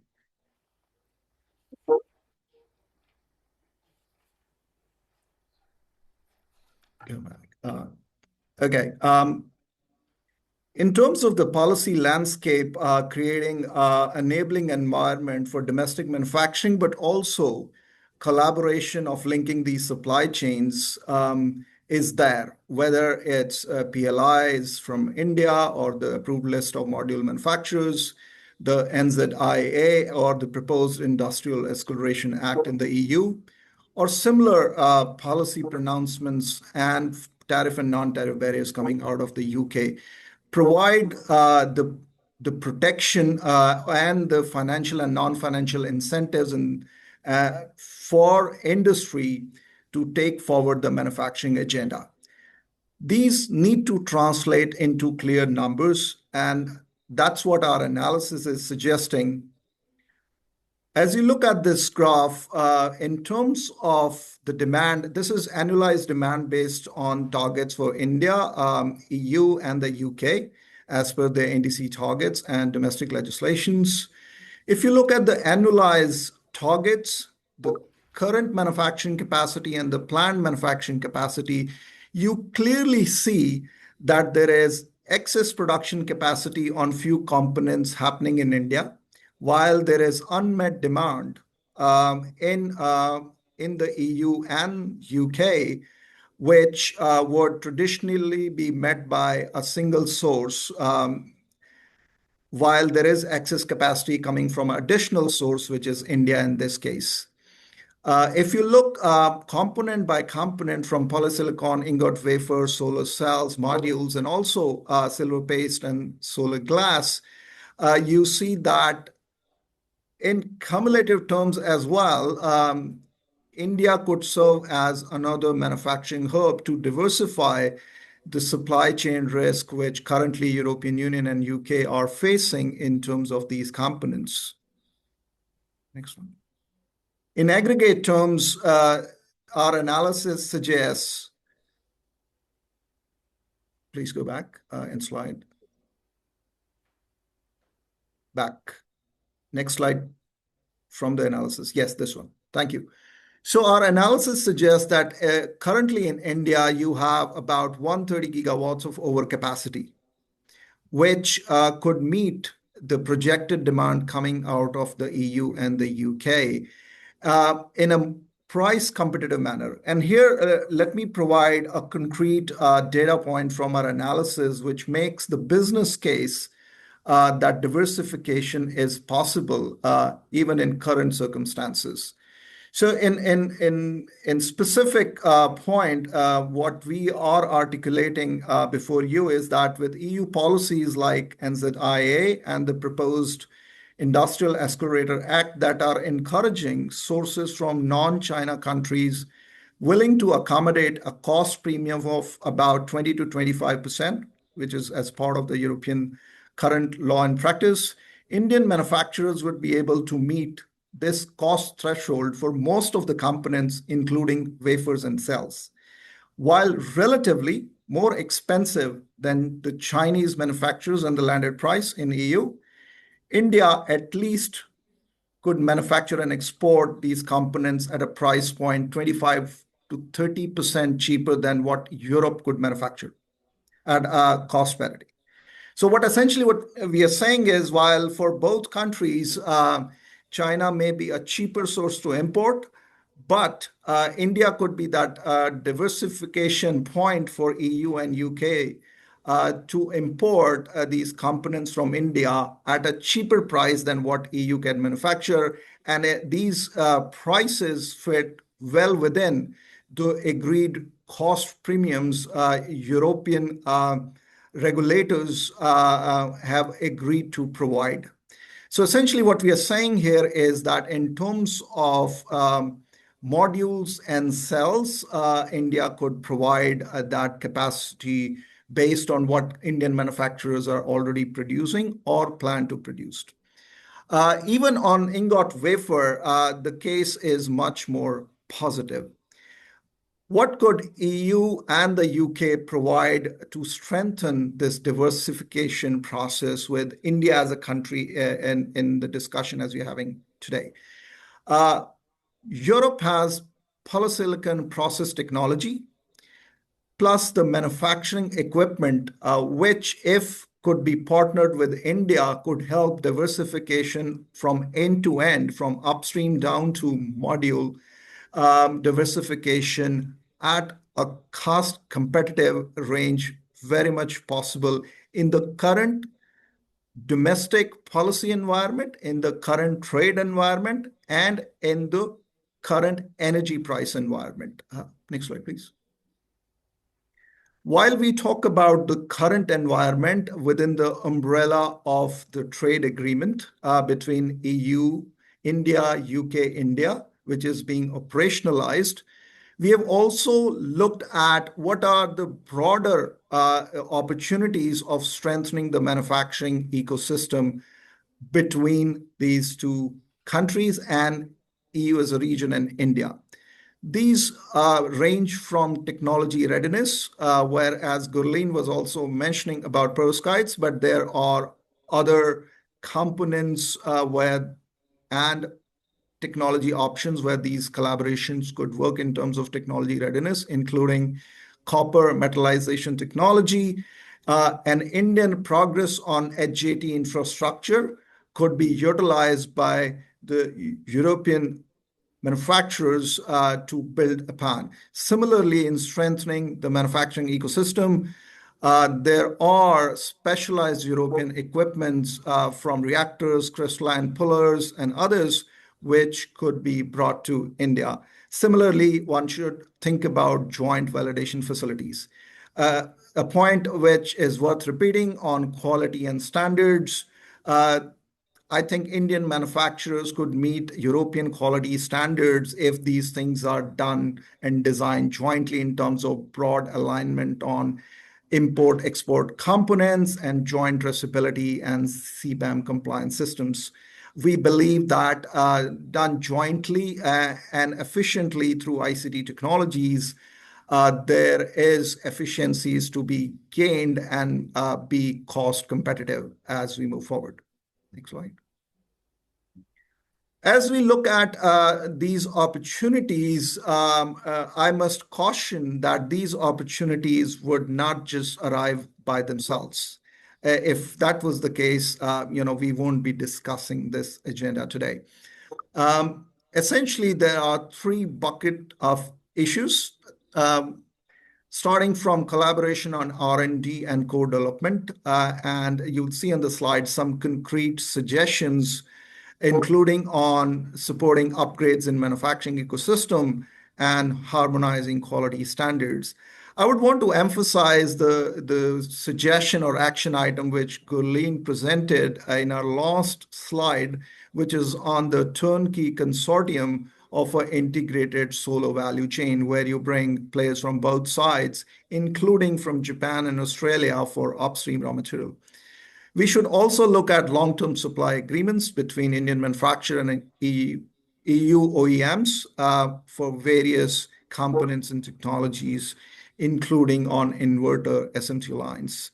And working through all these agendas, which sit very well within the mandate of recently agreed cooperation agreements, trade agreements, and bilateral agreements, these are more implementation agenda where you need a trilateral, if you will, between G to G and bringing business together in a collaborative format to realize the business case which we presented today to you. Thanks. Good. So with this, I would conclude my presentation and thank you for your kind attention. But the headline message I want to leave with you is that if EU, UK, and India can come together, there is an immediate commercial and business opportunity for solar value chain diversification. I thank you for your attention. Yes. Thank you, Mr. Serene. Thank you, Mr. Serene, for presenting a case for India-EU partnership in the areas of supply chain diversification and also highlighting how we can further develop the turnkey consortium we have been talking about. Thank you. So now we have arrived at the centerpiece of today's program. At ISA, representing more than 120 countries, we definitely see growing interest from member countries to develop domestic manufacturing capabilities as well, which can strengthen upstream industries, build local workforces, and participate more meaningfully in global value chains. And Europe possesses world-class expertise in advanced technologies, manufacturing equipment, process engineering standards, innovations, recycling, and workforce development, all the areas that Mr. Serene has highlighted. So the question before us is that how do we actually translate these strengths into practical industrial partnerships that can accelerate diversified manufacturing ecosystems globally? So, dear friends, I think now this is time for very interesting discussions. So, as a reminder, this discussion that we're going to have now is under Chatham House rules to facilitate an open solution-driven exchange. And soon I will open the floor to our participants. But before we do that, I would want to make this interactive, so we will use several live polls throughout the session. So let's begin. Please take your phones out. And my colleague online, Anshul, can you please share the first poll? We are going to use Mentimeter.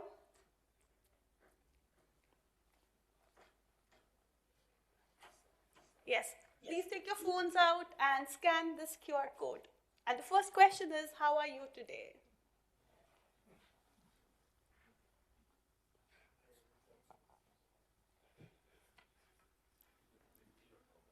Yes. You have to go to menti.com and code for this is 83636265.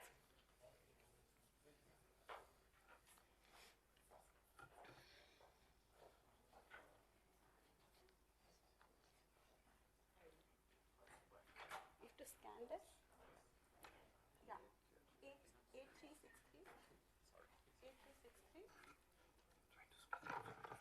8363. 83636265 is the code.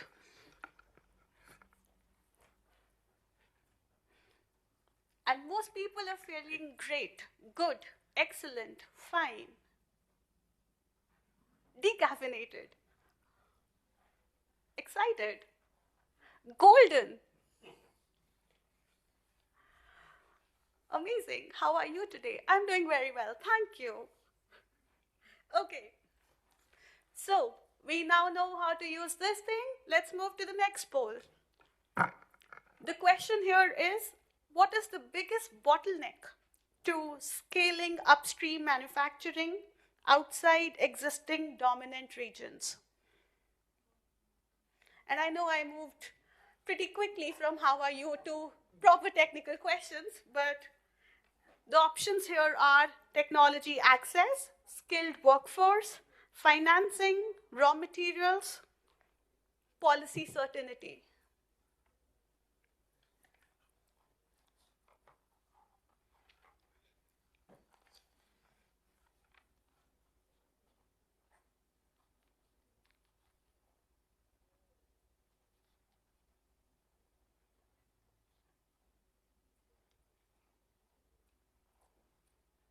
Great. Most people, 36% people think it is about policy certainty. Great. So yes, we have a case for the consortium. Okay. So now, dear friends, I think I will move on to the discussion segment. Okay, so 39% think it is the policy certainty, followed by a tie between technology access, financing, raw materials. And last is the skilled workforce. Thank you for sharing your opinion. Now we'll move to the discussion segment, and my question would be to Dr. Anatolios, who's from IEA. International Energy Agency. So IEA has repeatedly highlighted the concentration risks within the solar manufacturing. So Dr. Anatolios, from your perspective, how important is supply chain diversification for long-term energy transition security, and where do you see the greatest vulnerabilities today?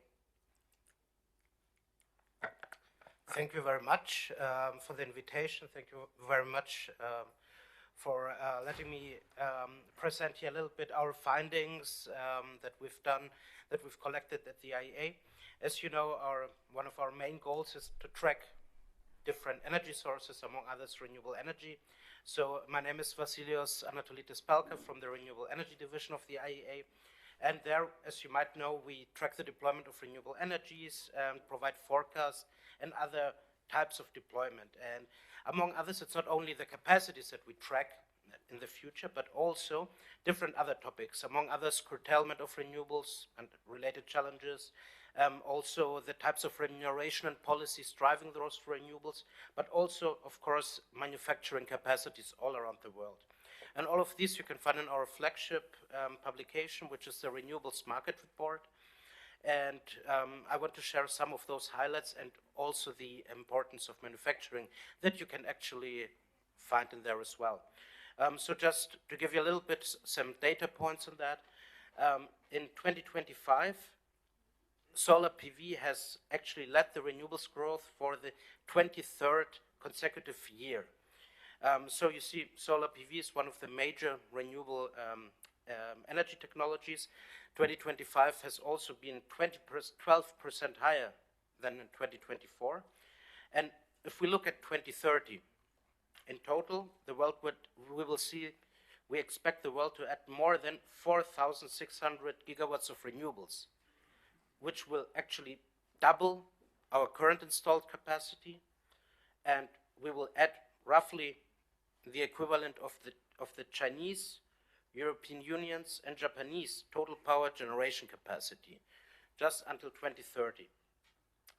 And solar PV will actually make up 80% of those capacity additions. So you see, the capacity we're going to see in the next couple of years is dramatic. It's quite strong. And if we look at the countries, China is expected to lead this growth, and actually despite the slowdown in annual deployment that we're currently seeing there, but the EU and India are following. They're actually even accelerating and are on track to meet their 2030 targets. In the US, policy shifts hamper the growth, as you all know, so there is a little bit of an issue. In any case, looking at the manufacturing capacities that we also track, also with a view to 2030, we see there is a PV supply glut that leads actually to record low module prices, which is actually unlikely to ease by 2030. Please, if you don't agree with me, I'm happy to hear later on your views on that. We always like to reshape and rethink our analysis, but so far we see that's going to be actually quite a difficult time in terms of prices, or as consumers, a good thing with lower prices, but as the industry might have an issue with that. But still, in any case, we see that non-Chinese PV module and cell capacities actually grow. We see them growing, while wafers and polysilicon lag behind. And also, as we've seen in the previous interventions, India is actually on its way to become one of the main manufacturing hubs outside of China. And as I mentioned before, we also track policies and remuneration schemes. So one of these topics was actually to track the non-price criteria in renewable energy auctions. As you know, renewable energy auctions are the main procurement mechanism worldwide and will continue to be so until 2030. And we tracked the non-price criteria that can be a proxy for also driving domestic demand for domestically produced solar PV modules. And in this case, we found out that in 2024, almost 60% of global awarded capacity was awarded under non-price criteria. To be fair, most of this capacity stemmed from India with the ALMM that we saw also in the presentation before, but also Europe and other countries from the Asia-Pacific region are using non-price criteria. Having said that, we are currently working on our newest version of the market report, the Renewables 2026 market report, and there I want to actually push for an update of this non-price criteria to see how it evolves, especially now with Europe moving forward with the Net Zero Industry Act that might and more certainly will trigger several new non-price criteria in auctions here in Europe, and I'm curious to see how this will impact also manufacturing capacities, which are quite important, and in terms of diversification. So thank you very much. Thank you, Dr. Anatolius, for your intervention. With this, we'll move to the next segment, which would be industrial speed and consortium-based models. So once again, please take your phones out. We're going to have another Mentimeter poll. Anchal, can you please share the next poll?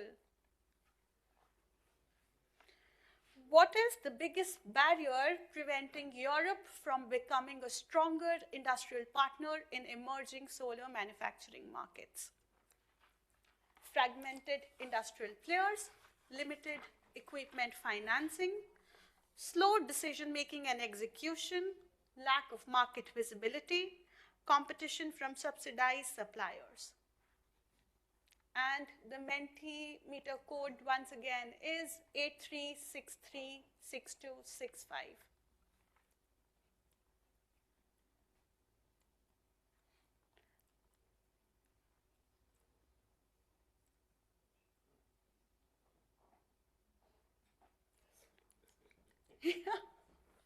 Okay.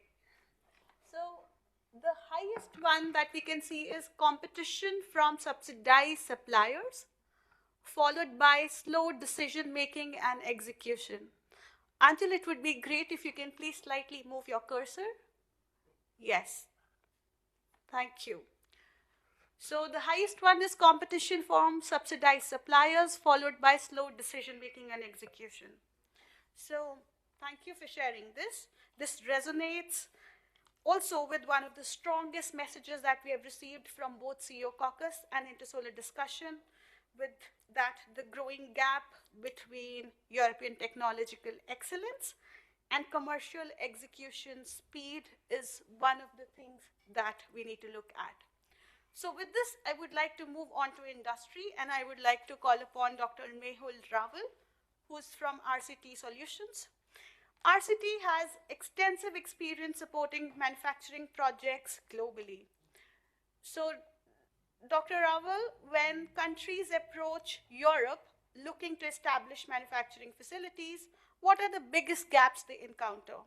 Technology, equipment, financing, or even project execution? Please share your insights on the same. Yeah. Hi. Thanks, Dr. Kaur, for the opportunity here. Yeah, I mean, so I would just like to go, you can say 15 years back, or say 20 years back, when Europe was, like very high in R&D, and I would say applied R&D. Like, there's a lot of link between the industry and the institutes that was going on. All the funding projects, they were not just academic R&D, but a lot of applied R&D. So I think so this gap, I mean, so now this gap has really increased, I would say, a little bit more significantly, that all the R&D which was being funded by the industry, now the industry has died. So I would say the government has to support the industry so that the R&D is alive and being applied to the industry. Yeah. So and then it comes to this as in the poll, that's the execution speed and the policies. So if these mechanisms are not there, then you will always be subject to, you can say, products which are more cheaper from alternative suppliers or manufacturing basis. So if you don't have the policies and you're not interacting or you're not reacting fast, and then this bridge between the industry and the R&D is not there, then it becomes difficult to really sustain, And I think this was really a proud moment for the European community, that the R&D was really, really cool, of high top notch. But now, since there is no support, now it's difficult to even survive for the R&D in Europe, and especially in Germany. So this is where I think it should be again, and also the execution speed has to be really, really fast, in our opinion. Thank you for sharing that. My next question would be to Dr. Laura Perez, who's from Oxford PV. So, Dr. Laura, we know that Europe remains a global leader in next generation technologies. And with Oxford PV, perovskite tandems have come to the forefront, even the industrial modules. So, according to you, how can emerging manufacturing regions participate in advanced technologies such as tandem cells without repeating the traditional technology transfer model of the past? There we go. Yes.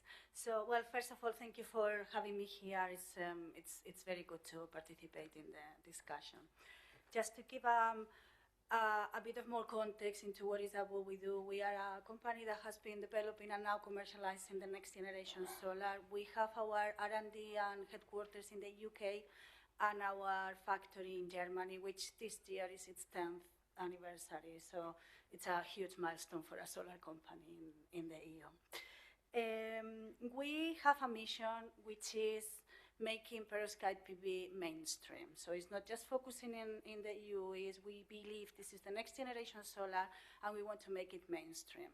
And for that we think that, and that's how our business model is set, we have a hybrid model. We believe that we need to manufacture, we need to upscale manufacturing capacity, but at the same time we hold the strongest IP portfolio for this technology. So for any use of perovskite in solar, we hold the fundamental IP.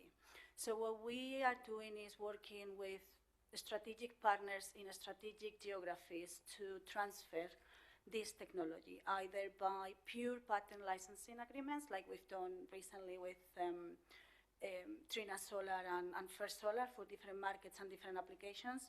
But also we are looking, or we are open to have conversations that go in between the pure patent licensing and the manufacturing, which is technology transfer, which is kind of more aligned with this conversation.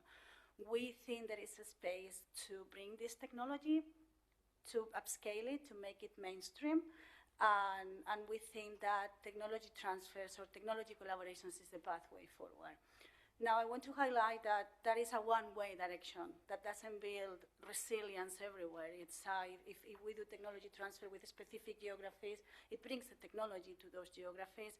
You could import it, but that doesn't build European resilience per se, the way we understand it today. So I wanted to add that for Europe to also take advantage, it needs to decide how does it want to support its European solar companies and its European champions. And it could be through supporting local manufacturing, to engaging with other parties to do that, but it would be also supporting that technology leadership. There are many flavors that can take, but Europe has to decide how does it want to keep or maintain that leadership position one way or another while it builds that manufacturing base, which doesn't exist at the moment.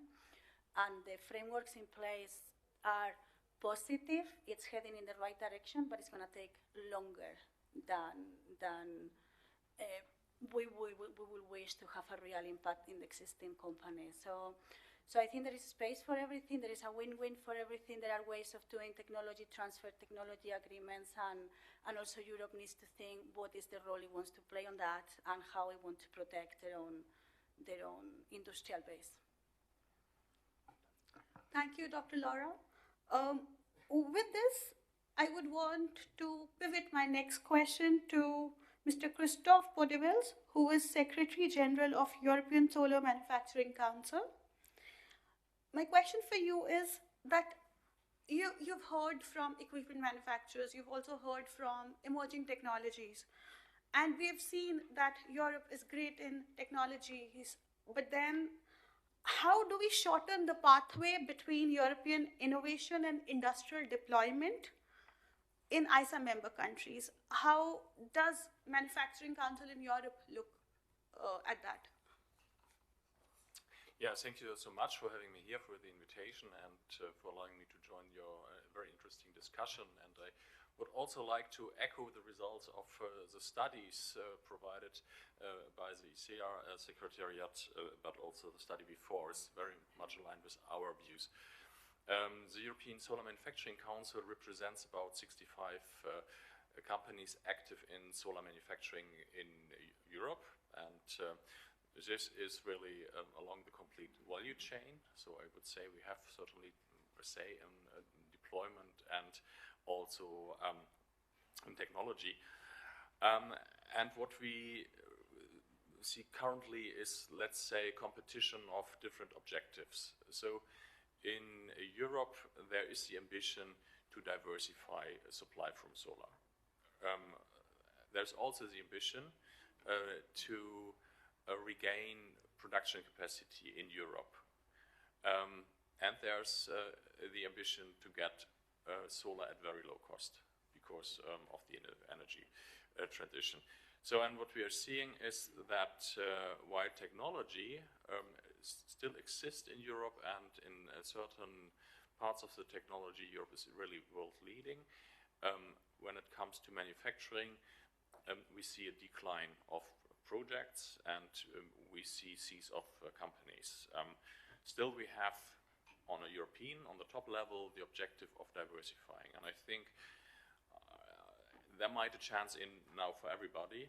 So when it comes to diversifying, well, India could play an important role as a manufacturing country. It could also, I would say, profit from European knowledge and from European equipment, which is still available. And we hear almost on a, I would say, monthly basis reports from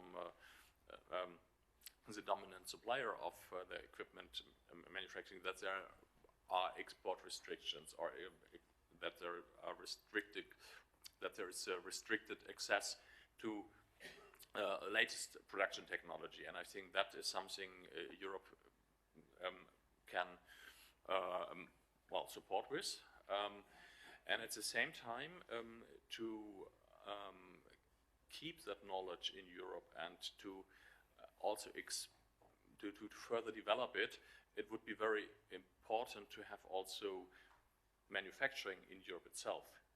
And now there's a dilemma now here. We, on the one hand, we are losing manufacturing capacities right now, while on the other hand, we needed to stay up to date with technology. So let's have a small local market, and that might be also a chance for Indian companies to provide manufacturing know-how to Europe. I mean, India did a tremendous work with scaling up module production, and also now following with cell production. I think there's something to learn here.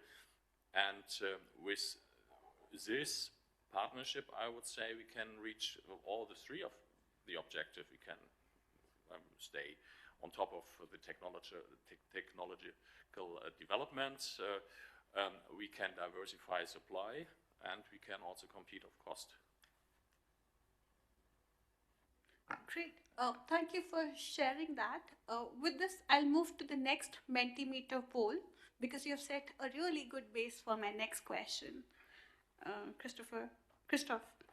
So answer the next poll, please. Hello, Gurleen. Can I just make a point? Yes. Yeah. So just to add to what Chris mentioned. So I mean, of course, it's finally about business, right? People want to have cheap PV plants being installed, but we have to really also understand that now the cost, I mean, the selling price of the module has gone down so much because of the overcapacity. So it's no longer, you can say, a fair playing ground also for the manufacturers which are not non-Chinese. Yeah. Right. Okay. Now India's building will take time, but for European or US, they should also get a fair playing ground to an extent where they get a chance to compete with you and overly excess capacity anti-dumping price, which is quite, I would say, not fair in a way. That's why. Yeah. So, sorry, I've not been clear on that, but of course, I'm also talking about sustainable production costs. So let's assume that the situation of overcapacity and subsidies at a certain time will end.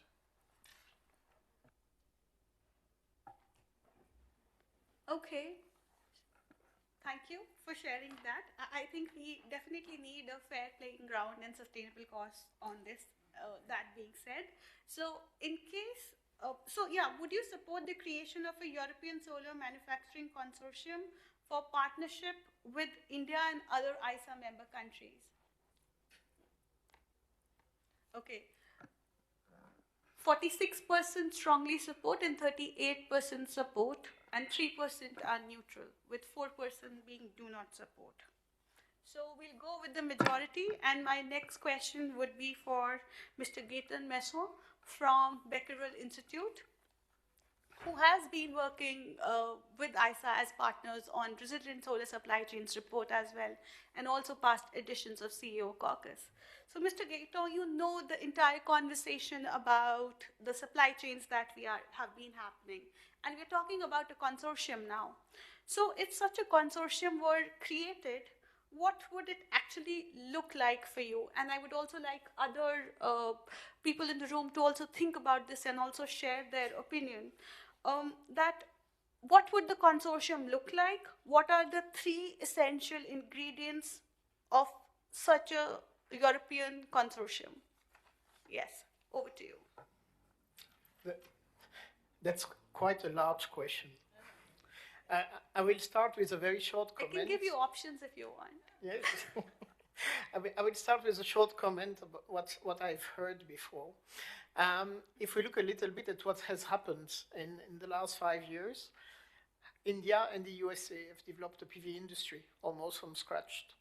We are the only major part of the world in Europe where there is no PV industry, or almost no PV industry. And I think part of the understanding of what solar is becoming is still missing. I've heard that it's not a critic in the presentation in the previous session, 2 things that frightened me. One is some people are still speaking about intermittent power for PV. The IEA 10 years ago tried to educate everyone by speaking about variable renewables. And we're still using the word of people who don't think that solar could become a major part of the energy system. And the second one I've heard is about some countries would require more base load. There is no base load anymore with variable renewables. There is a different way of managing the system. And I think there is a lack of understanding that PV is becoming the major source of electricity and energy in the world. And it's not going to happen in 50 years from now. It is already the case now. And the longest we decide to jump in, the more complex it will be to adapt. And it's very interesting to look at opportunities for, I would say, co-shoring. And I would say co-shoring between Europe, India, and a certain number of ISA countries. And there is a strong demand for local manufacturing for very complex things also in Africa. So Europe is still not a lead, but a very good position with regard to R&D and innovation in solar. Of course, Chinese companies are investing so much now that they are a little bit behind, but we still have a competitive edge. We still have, for some technologies, we still have some good opportunities in terms of equipment manufacture. This will not last long. In 5 years from now, if we are not using it, it will have completely disappeared. So there is a need for sharing European IP with companies willing to co-shore. And what is co-shoring? It doesn't mean exporting all the European IP to India to have local manufacturing. No, it's giving the possibilities to Indian and European companies and maybe some African companies to develop together a full value chain where it most makes sense. And one thing that is clearly missing in Europe, it's the willingness from investors to invest in manufacturing. Why? Because on one side, there is still that understanding that it's not so important, solar. Maybe we'll do nuclear, maybe we will reverse course on renewables, you never know. Look at the political debates in many countries. But the second thing is that we are a continent in Europe which is extremely sensitive to investment risk. We are risk adverse. We invest in things that are bringing money for sure. And PV is an industry which is perceived by many investors as risky. And I think by enlarging the markets, so considering India, ISA countries in general, and Europe, we have a much larger market where we could put in place some very interesting elements that would allow investors to consider it less risky. And I will give you a very simple example. There are huge quality issues coming from the Chinese PV industry for the time being. I will give you just one number. Spanish recyclers have received in the last year 90% of the volumes of PV panel they have to recycle, not from PV panels installed 15 years ago, but from PV panels installed 2 years ago. And that's pretty obvious. When we see the price at which our Chinese friends have sold PV modules and components, so below their own production cost, at some point quality was going to be an issue. It's already an issue. And we can decide in Europe, in India, in other countries to have stringent quality requirements. This is something that could at least partially support local manufacturing and the local industry. And I will finish with a comment. We had online Mr. Julien Huard, who's the outgoing CEO of NG Energy Access. NG Energy Access is quite an important company with regard to development of renewables in Africa. And one of the comments he sent me this morning, he told me, there is no free trade. We can look at it as we want, there is no free trade. But companies are looking first at price. This is something very important, and that's the reason why we should be able to co-shore PV manufacturing for some steps of the value chain with countries where production costs are lower. But it also told me quality is essential. That's what I was mentioning. And he finished with a very important point. It's a political decision to decide to have a market which will favor our own industry. Thank you for your attention. Yes. Thank you, Mr. Gaetan. I would also like to remark that thank you for sharing the stats for the quality concern, because we have received similar requests and also concerns from our member country, Solomon Islands, which is an island country. And they've also heard that modules are degrading in 2 years' time. It would be great if you can share some more details about that offline, because this is a very interesting point. And in your remarks, you have highlighted local manufacturing, quality of the equipment, European IP, but also collaboration on manufacturing, and most importantly, the investing part. With regards to banks, export credit agencies, all of those things can be added. I would also like to open the floor for a quick 1-minute intervention by other countries or even the members of this group and external partners, that if we develop this consortium, please quickly summarize in 1 minute what do you think can be included in this? What is it that we have not covered till now? The floor is open. Yes, please. So I hear what Gaetan said in a lot of places, and I will really like some guidance from some of the countries. A lot of you in bilaterals have also said your concerns on quality. How can ISA help? Because there are multiple parts of this quality question. First, were your technical specifications not robust enough on having the right standards? 2, do you lack the testing and measurement labs for getting at least sample surveys? 3, in other countries, there are contractual terms of 10 years warranties for any panels that are found fraudulent. So the OEM supplier gives 10 years warranties. Are those conditions not working? Because I really want some bit of an advice how we can help. We do feel this is our... And my second question, which is to a lot of private sector folks, it's great to get specificity. And now look at India-EU collaboration. The challenge we face is that when there are clear opportunities, which are there in our presentation, in Dalberg's presentation, what prevents the private sector of Europe to give their R&D to private sector manufacturers of India? Why is it not happening when the business case is very clear? And for that to happen, is consortium the only approach, or is there something else that should happen organically? Thank you.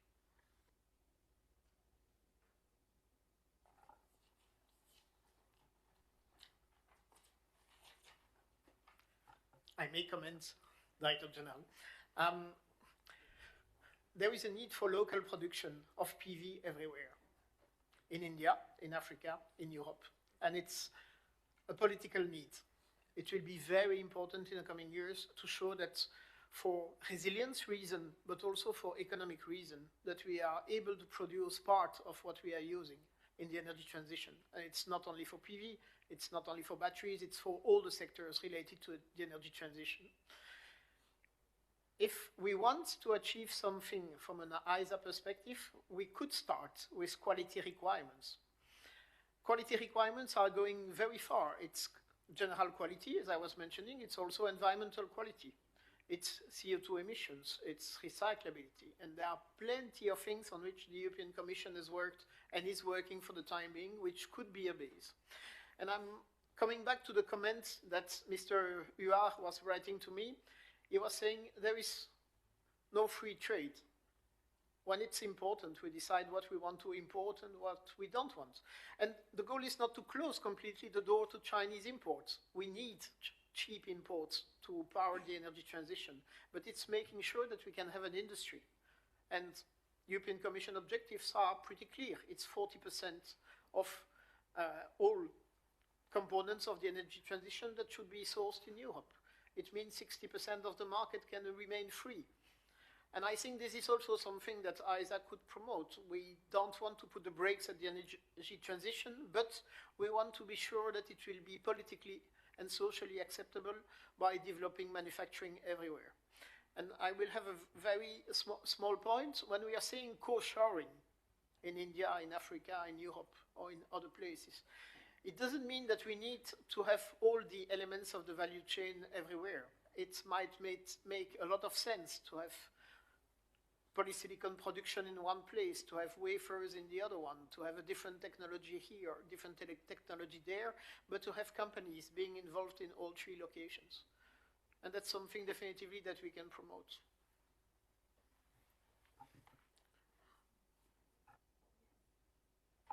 Please go ahead. I just wanted to add a quick point, just to say that Italy actually does work on manufacturing. We have a gigafactory in Sicily, which, as you know, is very sunny. It's called Tristan. The goal is to produce up to 3 gigawatts of panels every year. The factory is owned by Enel, one of our main energy companies, which is, of course, still working on it. It's still getting on the ground. It's a fairly newer project. I think from our point of view, what ISA could do, since you have relations with so many countries all over the world, it's kind of to explain also the risks of like these cheaper options that we've been discussing, which I think we understand that for countries that are smaller, just getting a solar PVs for the first time, it's easier to choose cheaper options. And I think ISA can really, point out the risks and kind of spread information in this sense. Thank you. Thank you. We are trying to do that through our STAR-C centers as well. I would like to mention that because we have several testing and standardization facilities. And also this year we've commissioned a report which will talk about quality assurance and harmonization of standards across the globe from start to end, like from installation procurement to the end of life management as well. So thank you for sharing that as well.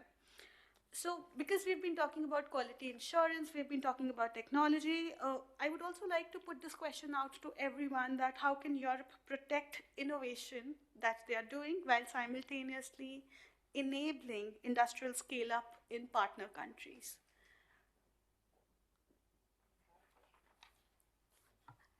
That is why this is under Chatham House, so that we can talk freely.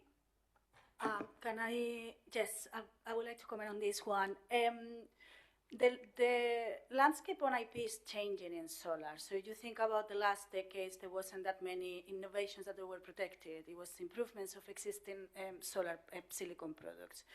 What we've seen in the last few years is an increase on IP protection. Silicon continues to deliver improvements that come with its own IP and its own technology ownership. We can talk about TopCon, we heard about the battles on IP around it, or even now with perovskite. The IP that is invested in perovskite is immense, not just us, but there's a lot of IP there. So how do you protect it?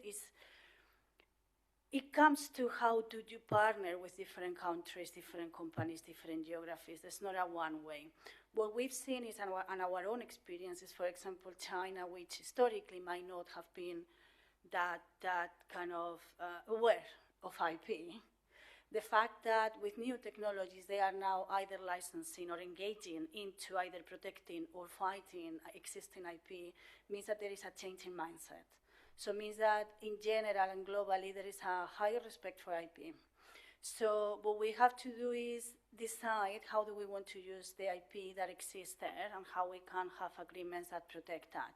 And there are many levels. As I said at the beginning, you can think about patents only, but you can also think about packages of technology information that you can transfer. And at the end, it comes to the bilateral agreements themselves. There's not a way for, let's say, a geography or a country to protect its IP because the IP belongs to businesses or R&D centers or whoever has created that IP. It's not country-owned, let's put it that way. So I think the risk is lower because the IP awareness is higher for solar, and it's because the landscape is changing. It's about deciding how do you want to use that IP, and again, coming back to who owns it, where are the leaders on technology, because leader in technology is not just delivering it, it's also owning the IP for those new technologies, and how do we want to use that to reinforce this manufacturing, reshoring, collaborations, technology transfers, etc.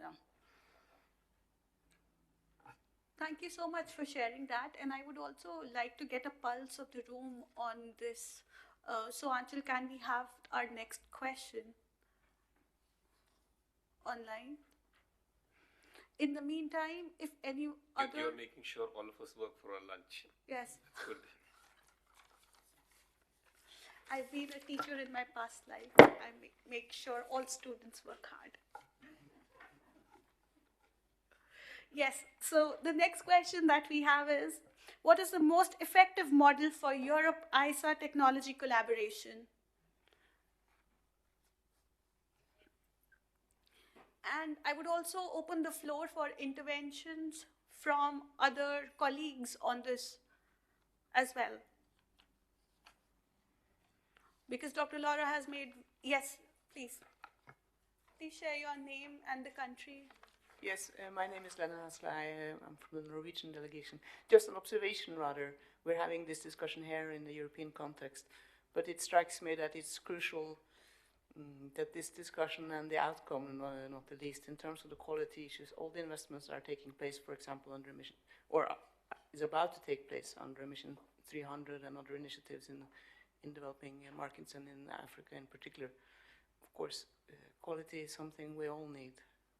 So very important to bring this discussion also into your other partnerships that I know you have.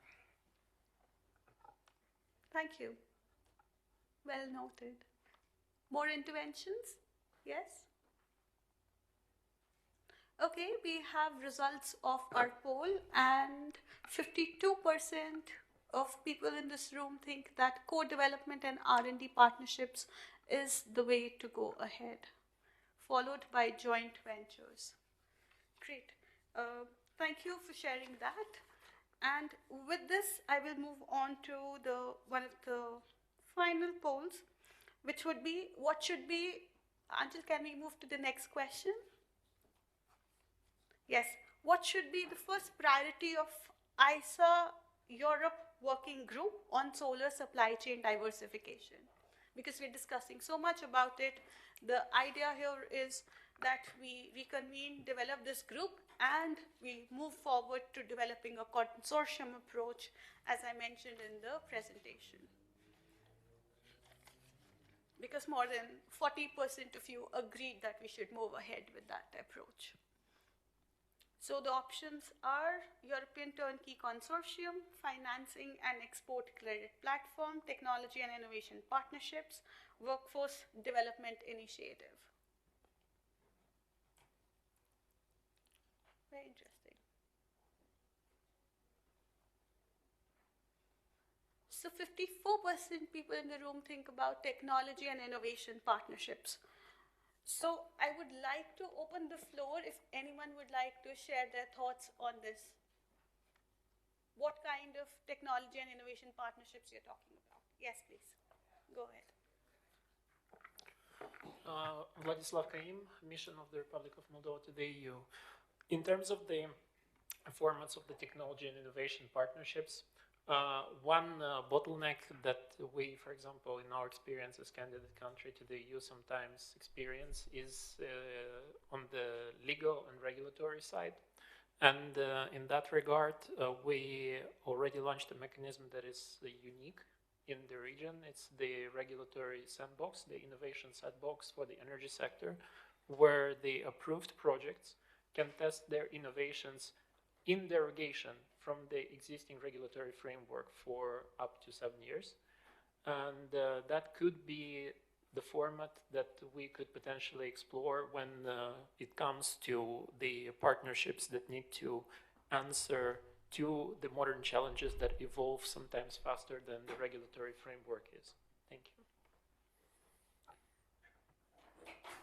Thank you. Yeah. Any more interventions? Yes, please. Yeah, Gurleen. Yeah, hi. Okay, so coming from the technology perspective, I feel technology is already there. Okay, let's say consider a company like Oxford PV, or you go to Francoise or Ulish, they have the technology. The point is, I mean, now we have to come to like taking it from TRL 3 or 4 to like TRL 7, 8, and say after a few years to TRL 9. So I think the psyche has to be that we have to go to an operation excellence, like taking a technology, running it there in 24/7 production, which is there where, Europe, and as pointed out by one of the gentlemen, was the risk in the investment, right? So because they see a lot of risk. So for example, if there's now a big Indian player which has experience of 3-4 years in manufacturing, they partner with, you can say, a good R&D institute or one potential technology supplier from Europe, that will help them to mitigate the risk. So I think we have to now move, at least in PV, which is a very fast-moving industry, from an R&D or a lab psyche to an operation psyche in a short time, and mitigate the risk from an operation or large-scale production point of view. Thank you. Thank you. More interventions? Okay, if not, I would move on to the next segment of the poll. Until next question, please.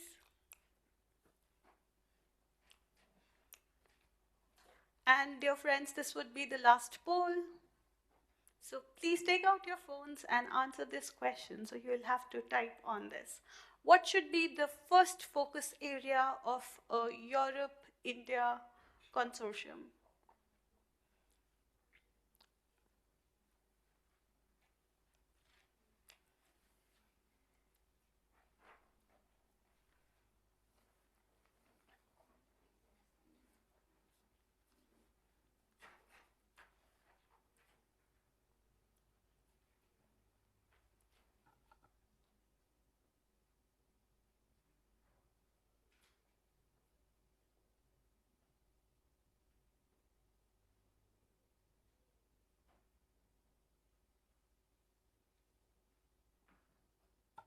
Financing standards,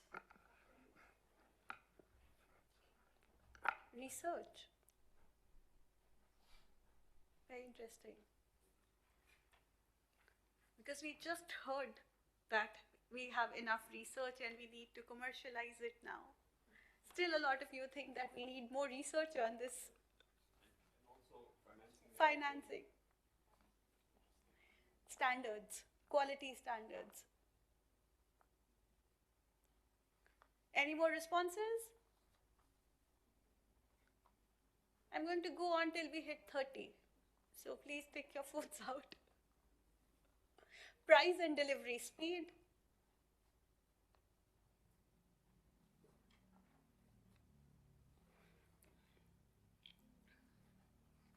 Okay, so in one sentence, and this is the last one, in one sentence, what is single most important action Europe and ISA countries should take together in next 12 months to advance supply chain diversification?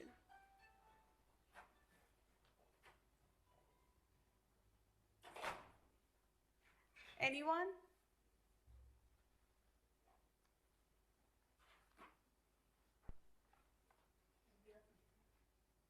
Yes, please. See, what we could do is that what we are doing here. My name is Aditya Sharma. I'm from Boson Energy. So what we do is that we allow the excess solar power, which is otherwise getting curtailed, to be used to gasify waste, so that we have got hydrogen out of it, which could be then either stored or could be converted in other output like methanol, ammonia, or in fact power for edge computing. So what we are doing here is trying to expand the horizon and bring in new solutions, so that the difficulties which you are finding now, we could solve it through innovative route. So this is. So, Mr. Sharma, what action you think Europe and ISA countries should take together? Maybe what we could do is that we have to focus on that how the dependence on imports could be reduced. Okay. And that's the one action, and then do the innovation around it. Thank you, and I will move to all the other panelists. Yeah, Gurleen.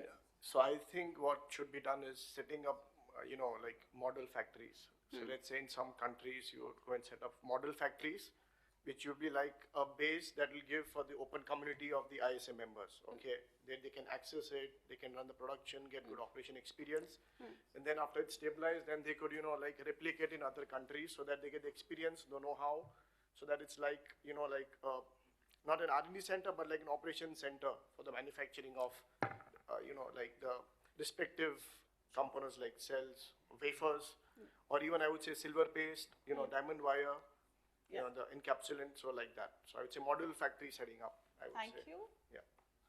Dr. Peters? I didn't actually have anything to say. I was helping Laura plot the way to the airport, so I missed the question. I'm very sorry. Okay. Dr. Laura?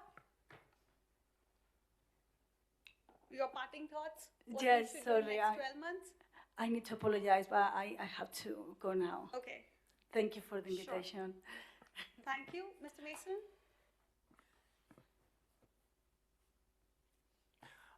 Yes, just one comment from my side. I'm Andrea Pestarino from Marina. I was very interested by the last question, the last poll. There were a lot of answers, a lot of keywords. Personally, I was one of the financing. But I believe that we can summarize it with one single word, that's sustainability. Sustainability and cooperation in all the points of the value chain of the consortium that you've shown.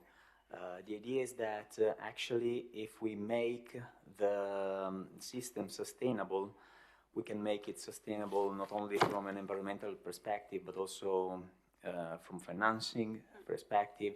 We can lower the risk that my colleague here was saying is perceived as high, and we can even go further with new technologies that could even lower the environment and give us more sustainable energy. This is my comment. Yes. Thank you. Thank you all for a very rich and constructive discussion today. And as we have seen, several areas stood out. Now I would like to invite Mr. Asim Anwar on behalf of Embassy of India here to share his reflections on today's deliberations and the shared synergies between India and Europe. Thank you.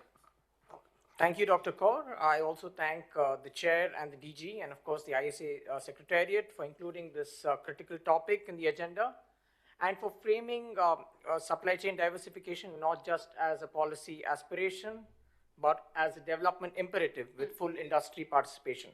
I also thank all the speakers, especially from the industry, who reflected the same view. India's strength in module and cell manufacturing is well known and was discussed with, of course, a large manufacturing scale of about 210 gigawatts in modules and 27 gigawatts in cells. It offers Europe a trusted, cost-competitive manufacturing base outside concentrated geographies. And this was also presented by, in the presentation by Dalberg. However, as noted by others, and in the informative presentation made by Dr. Kaur, there is a very important need to move up the value chain.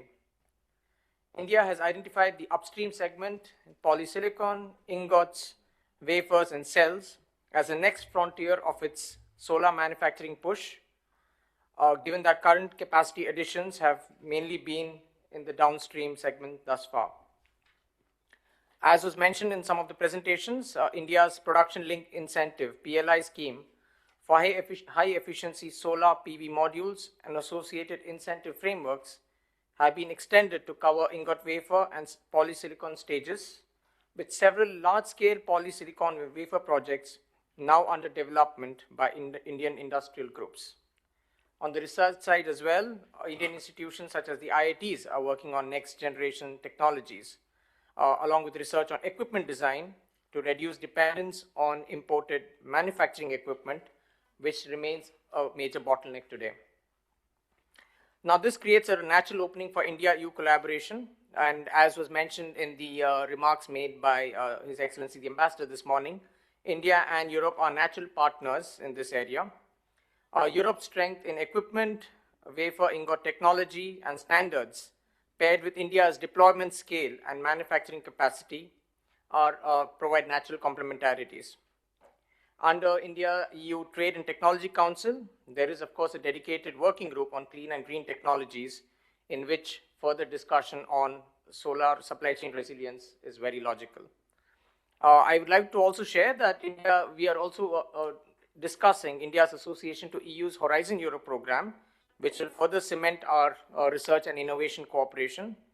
And I can also share that Indian industry in the renewable sector is pretty excited about this. Under the FTA2, integrated India-EU manufacturing and sourcing arrangements in clean energy value chains can support diversification and contribute to further reducing dependence on highly concentrated upstream sources of critical inputs.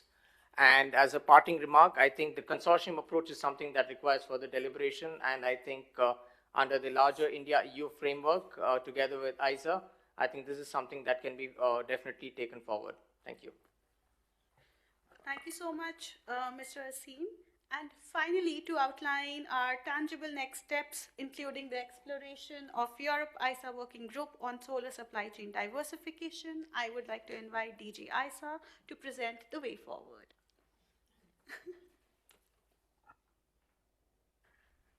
Well, that was googly.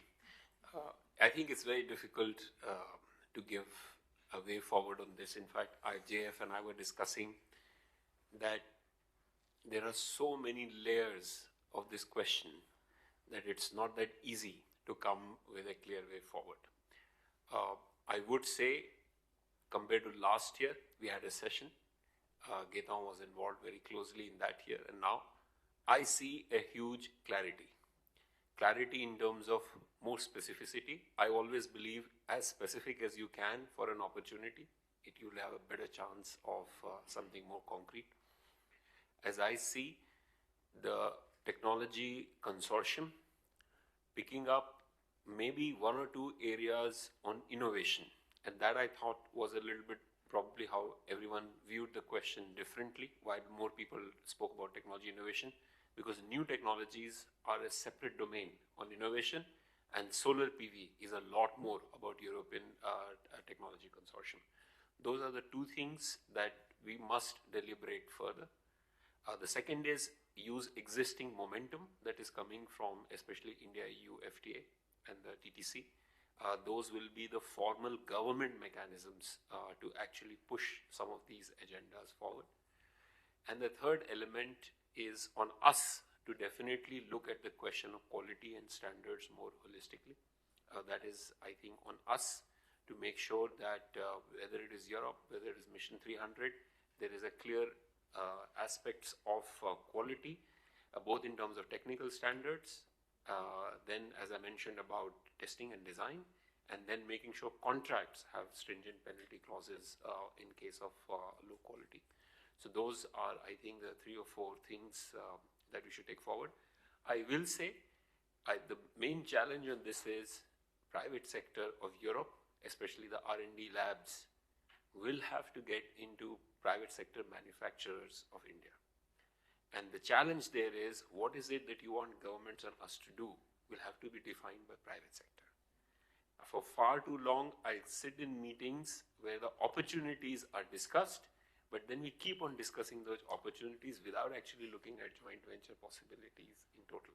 So my urge to private sector is, the private sector of Europe, please tell us what you want. We can also discuss the private sector of India, and there needs to be a forum where private sector matchmaking happens in a much better way. Thank you very much. Thank you, Mr. Khagna. Googly played very well. So with today's discussion, we've demonstrated that the future of solar manufacturing will not be defined by individual countries acting alone. It will be shaped by partnerships between governments, with governments and private sector, with research institutions, policymakers, and different stakeholders that are all present here today. By cooperation, as we call it, and by our collective ability to build resilient, trusted, and competitive value chains that support global energy transition. So on behalf of International Solar Alliance, thank you all for your participation, your insights, and your commitment to advancing this very important agenda. A huge round of applause for all of you once again for playing with the Mentimeter along and very nicely and very enthusiastically sharing your responses. Thank you once again. Over to Chair.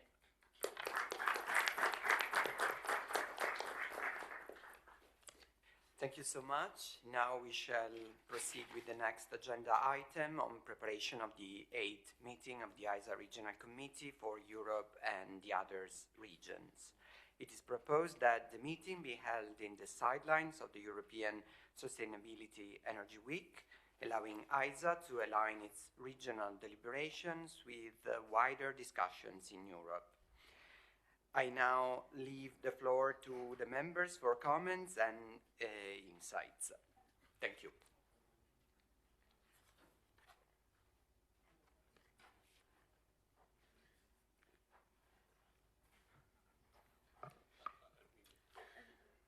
Yes, please. Հարգելի գործընկերներ, ողջունում եմ ձեզ։ Միջազգային արևային դաշինքի եվրոպական եւ տարածաշրջանային տարածաշրջանի կոմիտեի շրջանակներում, որը տարիների ընթացքում դարձել է կայուն էներգետիկայի ոլորտում կառուցողական երկխոսություն, համակարգող եւ համակարգչության կարևոր հարթակ, ԻՍԱ-ն էական դեր է խաղացել տարածաշրջանային համագործակցության ամրապնդման, արևային եւ վերականգնվող էներգիայի զարգացման խթանման, ինչպես նաեւ անդամ երկրների միջև փորձի եւ գիտելիքների փոխանակման գործում։ Distinguished colleagues, it's my pleasure to welcome you all. I'm pleased to address you within the framework of the Regional Committee of the International Solar Alliance for Europe and other regions, which over the years has become an important platform for constructive dialogue, coordination, and cooperation in the field of sustainable energy.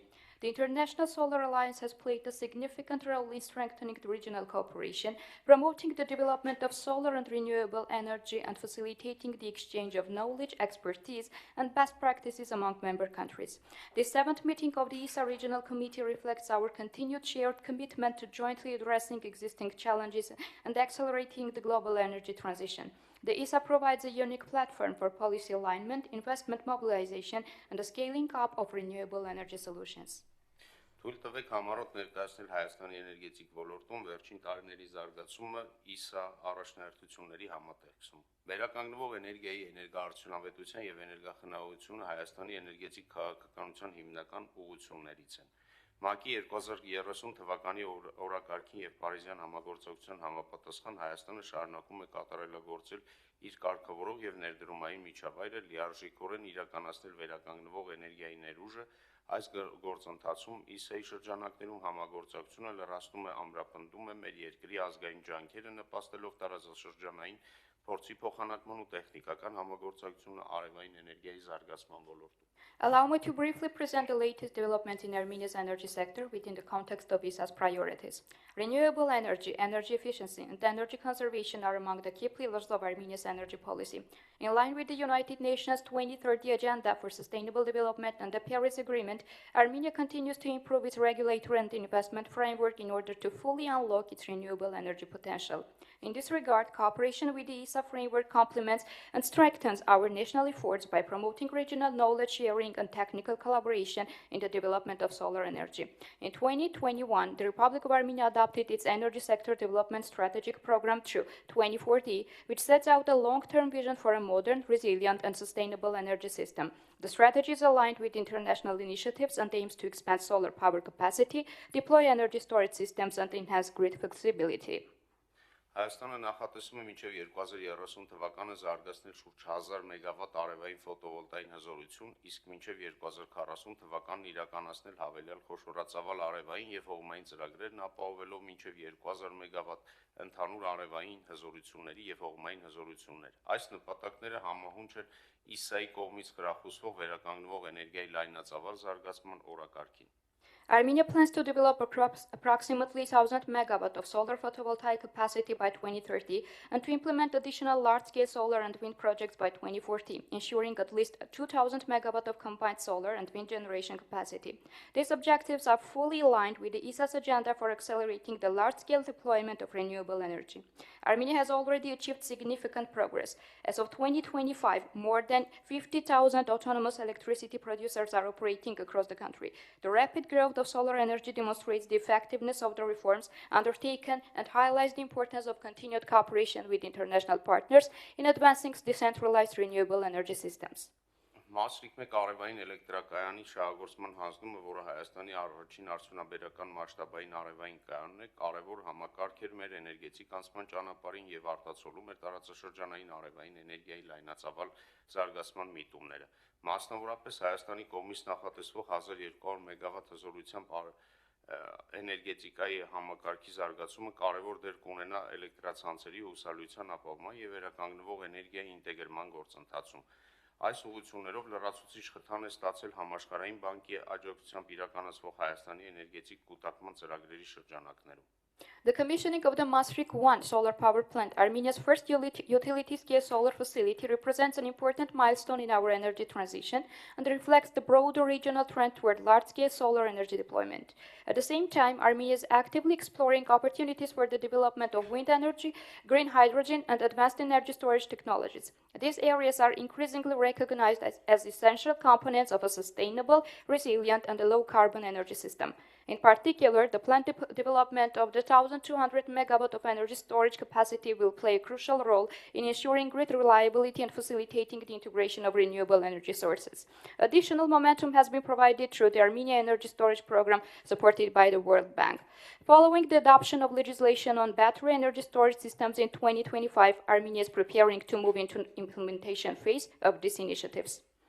Ամփոփելով ցանկանում եմ ընդգծել, որ մաքուր էներգիայի անցումը պահանջում է համատեղ ջանքեր, գիտելիքների փոխանակում եւ համագործակցության գործունեություն։ ԻՍԱ-ն կարևոր ռազմավարական հարթակ է, որը միավորում է երկրների կայուն էներգետիկ զարգացումը եւ վերականգնվող էներգիայի արագացման ներդրման ընդհանուր տեսլականի շուրջ։ Հայաստանը վերահաստատում է իր պատրաստակամությունը խորացնելու համագործակցությունը ԻՍԱ-ի շրջանակներում եւ ակտիվորեն մասնակցելու դրա նախաձեռնություններին, նպաստելով տարածաշրջանային էներգետիկ անվտանգության, կայունության եւ նորարարության ամրապնդմանը։ Շնորհակալություն։ In conclusion, I would like to emphasize that the transition to clean energy requires collective efforts, knowledge sharing, and coordinated action.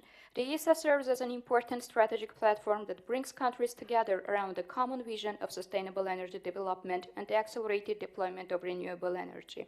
Armenia reaffirms its commitment to deepening cooperation within the ESA framework and actively contributing to its initiatives, thereby strengthening regional energy security, sustainability, and innovation. Thank you for your attention.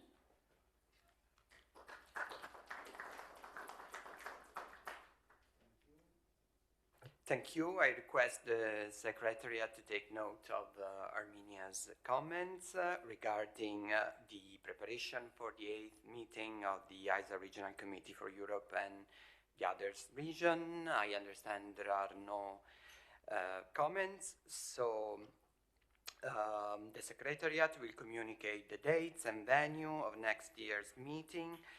In the absence of any further comments, we now proceed to the close of the 7th meeting of the ISA Regional Committee for Europe and the others region. I wish to express my appreciation to all member countries, partner speakers, and the ISA Secretariat for their active participation and contributions.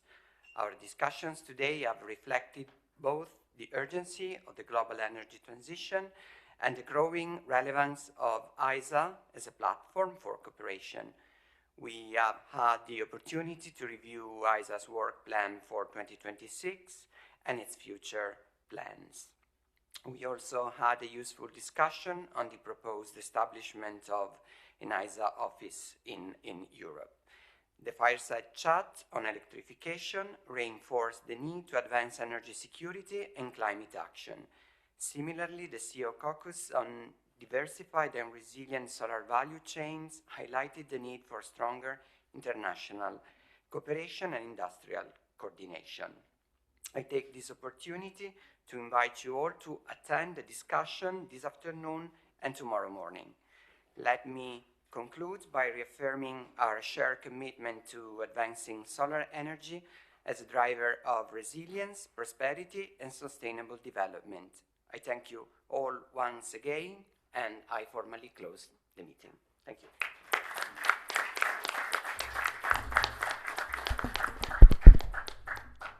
Excellencies, colleagues, ladies and gentlemen, thank you once again for joining us for the plenary of the 7th meeting of the ISA Regional Committee for Europe and others.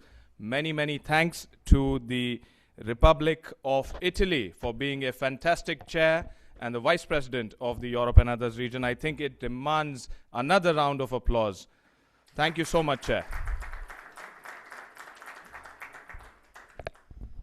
We would also like to thank our partners, strategic partners, the European Commission, for making themselves available and for their consistent support for the Regional Committee. Colleagues, before we break for lunch, there is also an agenda of the press meet. I request colleagues, including the chair, who would wish to interact with the press, they can proceed to the Sir classroom as soon as you exit the room to your right. We already have the media waiting. We will have a short press meet. Simultaneously, I request all other colleagues who would directly wish to proceed for lunch to move to the left after you exit this hall. You will see the Madrid room where lunch is currently being served. Thank you so much for your kind attention. And also, before we proceed, we would like to renew our invitation for the thematic session on operationalizing trilateral cooperation, ISA Africa and the EU, that is scheduled to convene at 2:30 in this very hall, and for the networking dinner this evening. Thank you so much, colleagues. Looking forward to continuing these important conversations over lunch. See you again very soon.